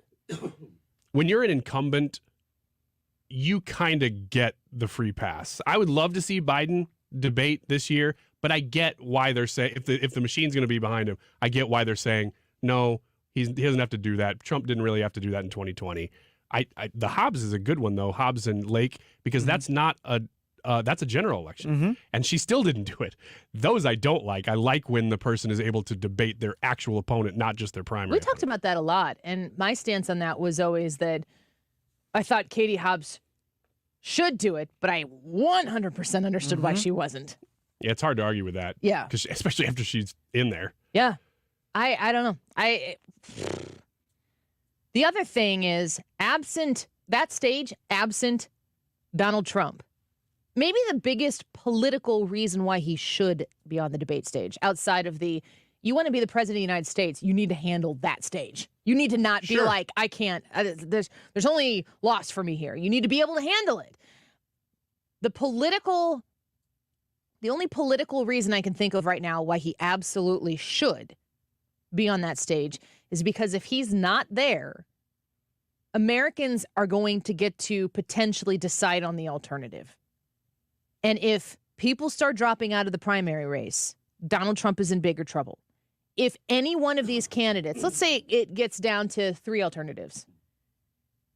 If American voters who know that the way this country is going right now is a disaster, if they are provided an alternative that looks like they could win, that solid 30% support, 33% that Trump has, will become a minority in the primary. And if Donald Trump isn't on that stage to keep the control on the discussion, because when he's there, the gravitational pull of this planet seems to revolve around Donald Trump. That's how much power he seems to have over the structure. If he's on the stage, everything is relative to Trump. If he's off the stage, there is going to be a conversation about policy, success, receipts, and future that would actually exist in substance for maybe the first time in years about what the Republican Party has to offer. And if Donald Trump isn't there, that could too be a threat to his success. Well, I agree with him being the center of the political universe, but I think the reverse would happen. If he showed up and somebody were able to really dig their teeth into him, whether it's DeSantis or Ramos or anybody else, Tim Scott, I doubt that would be Tim Scott. No, Chris Christie's purpose of being on the stage is to be that guy, and Ron DeSantis is the alternative. Tim Scott is the alternative. Vivek is the alternative. But if somebody has that moment where they really stumble him. I mean, they really get him. Not because they're yelling at him because they're Chris Christie, but somebody really makes you go, ooh, wow, that is something. That could be the solidifier for consolidating around a second candidate. So I almost think that could backfire in a way because he's there, because somebody actually could get him because he's there. That it wouldn't be to his advantage? That it wouldn't be to his advantage. Yeah. I mean, be there. If he's going to be there, he has to win. He has to, yeah. He's opening himself up more a little if he's there. If you're anybody other than Trump, you have nowhere to go but up. Because none of them are in a position right now to be victorious against Trump. Trump's going to have to make a decision, which is not going to happen. Trump's going to have to make a decision or be put in a position where he can't continue to run. And what would that even possibly be? Yeah, I don't know. I think Brad actually brought up a really good point that his base, you said it's 35. I think it's actually higher than that. I think it's probably more like in the mid 40s that they're not really going to be swayed by that debate. That's no. Oh, yeah. No. It's like 70% want something other than what we've got right now, the Trump Biden. And the fact that Donald Trump is at 52%, I think it was yesterday, 52% on the national average. He gets these indictments. His numbers in some polls might go up, but his national average is a hair above 50%. And I think a lot of people are supporting him as well because they think that is the path to victory because you can't be anyone else through Trump and get there. But if his base, even if it is in the 30s, let's say it is, they're not going anywhere. All he has to do in a debate is go out there and act like he's the winner, act like he's the front runner, and talk to the American people and not fight with the lessers around him. You just described a version of Donald Trump that doesn't exist. That's why I'm saying that would be a great move for him. That's all we've been saying the whole time is Trump. Talk about how the presidency works for the American people, not for Donald Trump. Because we understand, we know many of the reasons why you want to be the one who's in there to do the things that need to be done. And I'm not even mad about it. But I'm not sending Donald Trump to Washington, D.C. for Donald Trump. I'm sending Donald Trump to Washington, D.C., should I vote for him, for my children and for their children and for the future of this country. And if Donald Trump is going to take care of business while he's there in other respects, I'm not mad about that at all. Front row seat, get the popcorn, let's go. But what needs to be fixed in this country is not just centered around Donald Trump. And the conversation, should it depart from always being relative to Donald Trump, is where we will actually see some progress, I think, in persuading people who are not happy with the way this country is going. It would actually persuade some people to go, the economy was pretty good before COVID. Why was that? You start correlating things, and maybe it is with Donald Trump because he starts talking to the people about them. I mean, I think you're spot on with that. Yeah. It's a weird comparison, but in the mid-90s, Lorne Michaels on Saturday Night Live said, you know what we've had most of the time here is a bunch of performers who perform for the studio audience. Mm-hmm. Now, this generation, which he was referring to Adam Sandler and David Spade and some of those guys, he said this generation is actually performing through the camera for the people at home. And oddly, that's a great comparison for where Trump needs to be if he goes to these debates. He needs to be performing and talking to the people at home and really almost ignoring the people around him to do that successfully. Let's take a quick break. When we come back, we'll get to more of Ryan Wiggins' thoughts on how men and women are different and why they should be. Is that a summation of it? Yeah, it gets really graphic from here, though. Biology, when we return. Don't go away.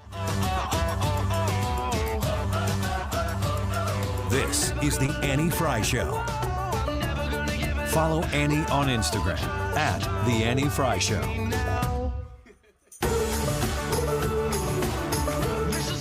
Window shopping, anybody? Well, Window World is there to make that process smooth sailing for you. When you reach out to Window World at 314-993-1800, that's 314-993-1800, you are going to be shopping with a highly regarded, highly respected, ranked #1 of windows sold in the country by Qualified Remodeler magazine. In just over 20 years of business, they have worked with so many tens of thousands of people in the St. Louis region to help them improve look and thermal efficiency of their windows.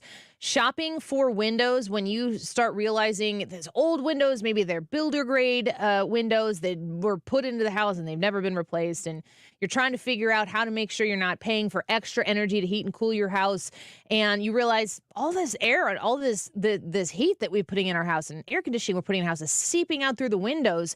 It's time to replace them. Window World windows are durable, and they stand behind their window at the showroom. They actually can stand on the window right in front of you, showing you exactly how strong they are. They are there to commit to quality and warranty. If you were looking for windows, they're now offering 18 months, same as cash financing with approved credit. Reach out to them by phone at 314-993-1800, online at windowworld.com. Did you know the IRS is a super creditor? Hi, I'm Lance Drury with the Lance Drury Law Firm. The IRS is the only creditor that can create a bill for you without your permission, then drop the hammer and aggressively collect it by wiping out your bank account, seizing your assets, and levying your wages. No other creditor can do that, and this can all happen without a court approval. If you owe back taxes, you need to be prepared to face the super creditor. Don't just sit back and take it. Fight back. At the Lance Drury Law Firm, we know how to use the laws to your advantage and go toe-to-toe with the IRS. Our office is located right here in St. Louis. Contact the Lance Drury Law Firm today for a free consultation with me, or visit us at lancedrurylaw.com, or call 314-260-6120. That's 314-260-6120 to get started. The choice of a lawyer is an important decision and should not be based solely upon advertisements. Prescriptions require an online consultation with a healthcare provider who will determine if appropriate. Restrictions apply. See website for details and important safety information. Subscription required. Price varies based on product and subscription plan. Hey guys, did you know there's a generic form of Viagra that works just the same, but is 95% cheaper? And you can get it online? Just go to 4hims.com/radio. Through Hims, you'll get a free medical consultation, discreet shipping if prescribed, a 100% online process, and trusted generic alternatives to the name brands to treat ED at up to 95% off. That's right, the same active ingredient as the brand name for 95% less. It's the same ED medication, still prescribed by a licensed medical provider, but with zero copay, no expensive appointments, and no awkward face-to-face conversations. To start your free online visit, you need to go to this exclusive address, 4hims.com/radio. That's 4hims.com/radio for your free online visit. FORHIMS.com/RADIO. This weekend only, Elite Spa Sales is back with their massive factory direct hot tub and swim spa sale. Huge savings, factory incentives, immediate delivery. Everything must go. Hurry, the clock is ticking. Only a 2 Men and a Spa Dolly and Arnold. Sale ends Sunday. EliteSpaSales.com. You've been listening to the very popular Wellness 101 for many years, Saturdays and Sundays on 97.1 FM Talk. We're happy to share that we've expanded the show to 4 times a week. Yes, 4 times every weekend. Saturday at 10 a.m., Saturday at 8 p.m., Sunday at 9 a.m., and Sunday at 2 p.m. It's the same great show designed to cut through the nonsense and provide you a common sense, science-based strategy for a healthy life. So join TJ and Aaron for Wellness 101. Now 4 times a week on 97.1 FM Talk. Man, this is a great show to podcast. Not only has the 2 o'clock hour been brilliant, but the 12 o'clock hour was loaded, with guests Jim Carafano, Genevieve Wood, Hans von Spakovsky, all in studio for a couple of segments there. Then Deroy Murdock and Michael Seifert at PublicSq, right? PublicSq.com. I loved that interview, him talking about being from St. Louis especially. Anyway, long story short, get the podcast. You can get that at 971talk.com. 2:45 right now. This time check is sponsored by Jerry Kelly Heating and Air Conditioning. It's time for a $98 AC tune-up. The Mark Reardon Show. Brian Kilmeade. Well, people are like, well, Ron DeSantis not ready and he made mistakes. A lot of it is there's no strategy to gain on Trump. There's no strategy. There's no game plan. Weekdays from 3 to 6. St. Louis's home for conservative talk.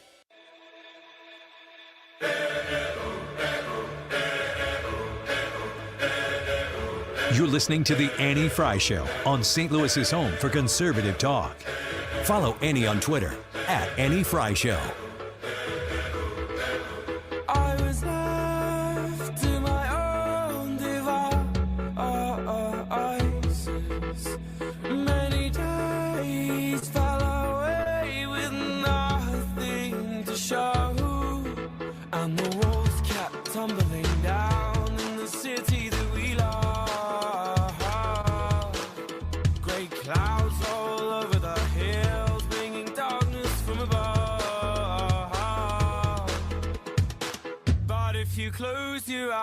Welcome back to the Annie Frey Show. The YouTube live chat poll for today. Should Donald Trump join the GOP primary debate stage? I played this clip a little bit earlier in the show, but he addressed a crowd he was speaking to and asked them this very question. Listen here.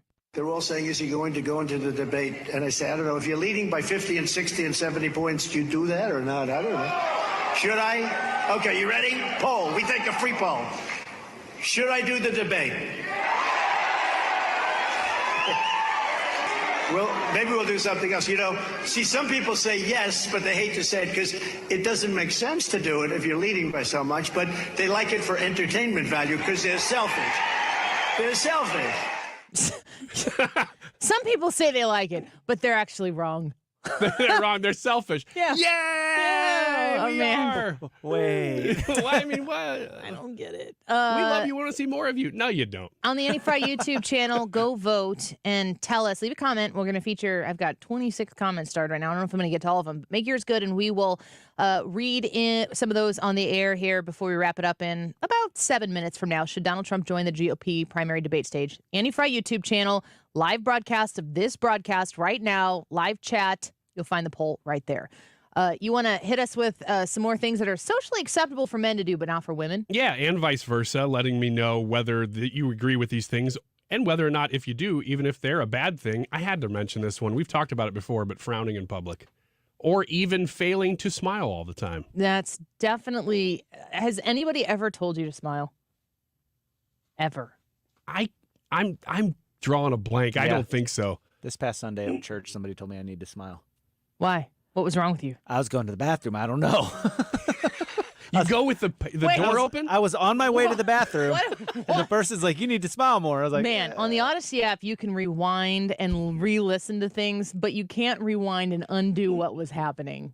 That's just what I was thinking about doing right now. That was like my college Will you dorm. rewind the show? Let's start that over again. So in college, we had to go to a community bathroom that had no doors on the stalls. Oh, no. Sounds like and one of those just kind of colleges. got used to it. It stunk. I mean, not literally, but that fact was bad. Maybe literally. Yeah. You're saying it stink? It stunk, but you just tried to not spend a lot of time in there. Just don't make eye contact. Yeah. We've had this conversation before. If Hannah were here, she would be contributing to this conversation as well. But, gentlemen, don't go up to women, especially younger women. I mean, you can take your chances with older women, but you probably will get slugged. Don't go up to women and be like, you need to smile. Because the two words that I'm thinking about when you say that to me aren't going to make you smile if I say them out loud. It's just not.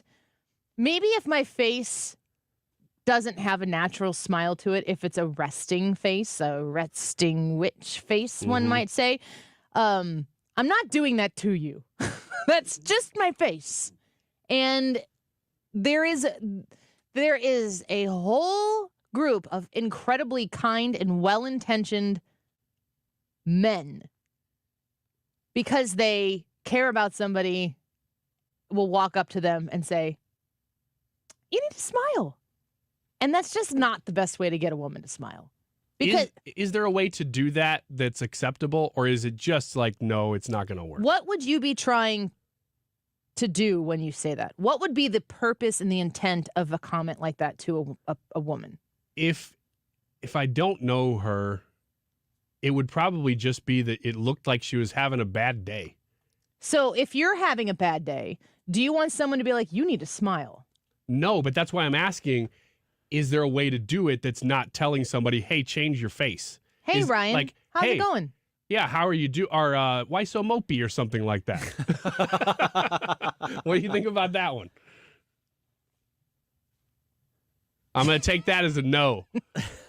That face. But the question is, if you say to a woman, hey, you need to smile, that is felt like it's for you. And if your intent, which I totally, completely believe that the majority of men who will say this to women have the best of intentions when they do that. If your intention is exactly the way you just described it, Ryan, which is, oh, she doesn't look like she's having a great day. The response is maybe similar to what you, I mean, I don't know that you would walk past Brad's office and he looks a little forlorn. You wouldn't be like, hey, Brad, smile. But people do that to women. If Brad looks like he's down, you'd be like, hey, Brad, you cool? Everything fine? Same thing. Do that. If you're in a position with somebody, if it's a coworker, if it's a friend or something, and they look like they're down and you care about them, they care about you in a way that maybe they would say, no, I had a really bad fill in the blank here, and they would share that with you, then ask that question. But there really isn't ever a right time to tell a woman that her face isn't as pleasing to you as it should be. I'm deviating Unless you're really mad at her. The list goes in a certain direction, but you've made me think of another one that now I want to ask. Kevin, I got to add this, though. Kevin says, Please. don't tell a woman she has childbearing hips. That is a phrase that I have heard. It's a Not huge to compliment. me. Right? I've never said it, but the intent is that's We're going to go with Kevin and his advice, which is don't tell a woman she has childbearing hips. Intent means everything.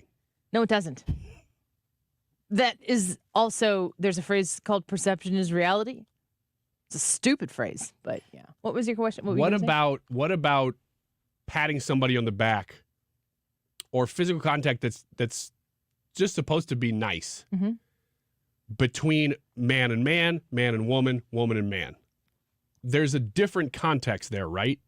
Like women are a little bit more apprehensive about that than I would be slapping Brad on the back and saying good show today. So if we do an exceptionally good show, we'll Yeah. just imagine. Yeah. It doesn't Brad can attest. I don't do that. Almost ever. If we do an exceptionally good show, you go up to Brad and you pat him on the back on the way out and you say, hey, Brad, that was a great show. How are you going to treat me if I'm involved in said good show? I don't know. Have I ever patted you on the back? It's something You've never I complimented do. me ever. Yes, I do. I say that was a great interview on the air sometimes. And you're like, you're not supposed to do that. You know I'm telling the truth.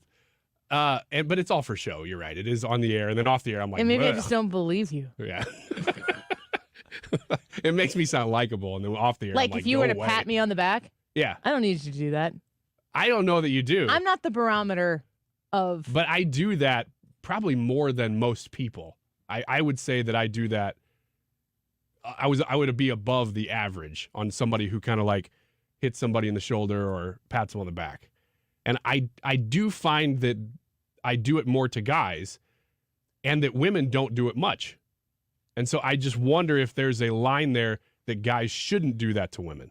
If I were a dude, I wouldn't ever make physical contact with a female at work. Even outside of work. I'll hug people at church, you know? Brad, do you hug people at church ever? No, I'm not. I do every week, I think. Yeah. What else is happening? I think I do. I see people at church and I'm just like, oh, hey, and I'll give them a hug. And I have no barriers for gender on that at all.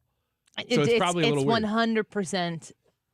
Each scenario is different. It's the other person. I don't think that we should be in a world where we don't have that possibility. Let's get to the YouTube live chat poll for Wednesday. Should Donald Trump join the GOP primary debate stage? Yes or no? I'm going to read a couple comments here real quick. Barb says, although he is good on the stump, he needs to make his points and let the voters decide. JR says, I say no because it will become a Pence and Christie bash Trump show. Hunter says, if he handles himself correctly. Jackie says, yes, I want to see every candidate debate. So that is the summation of your responses. The YouTube live chat poll for today: should Donald Trump join the GOP primary debate stage? Yes or no? 74% of you say yes. 26% say no. Let us know in the comments. Continue to let us know in the comments what you think. And we will see soon if he will be on that primary debate stage. Quick scoop announcement. We're having an event. Yes, we are. Can we talk about it? We should do it real quick. Yes, we can. Yes, we can. I won't tell you when the date is, but it's Okay. also the same as the debate. Well, if there happens to be a debate between the GOP primary candidates, you're going to want to do it with us. Yes, you are. I mean, especially But I us. can't tell you when or where that might be. It might be this. Hopefully, the it'll day of be the debate. the debate watch party will be the same day as the debate. Yeah. So mark it on your calendar and come see us. We'll give you more details soon. The Mark Reardon Show next. So Ron had a tax problem he just couldn't handle on his own. I owed the IRS taxes for over 5 years, but I didn't have any money to pay the taxes. Those years cost him dearly. Most of it was fees and interest. It was horrible. Ron finally called in the pros. I called Optima Tax Relief, and boy, am I happy I did.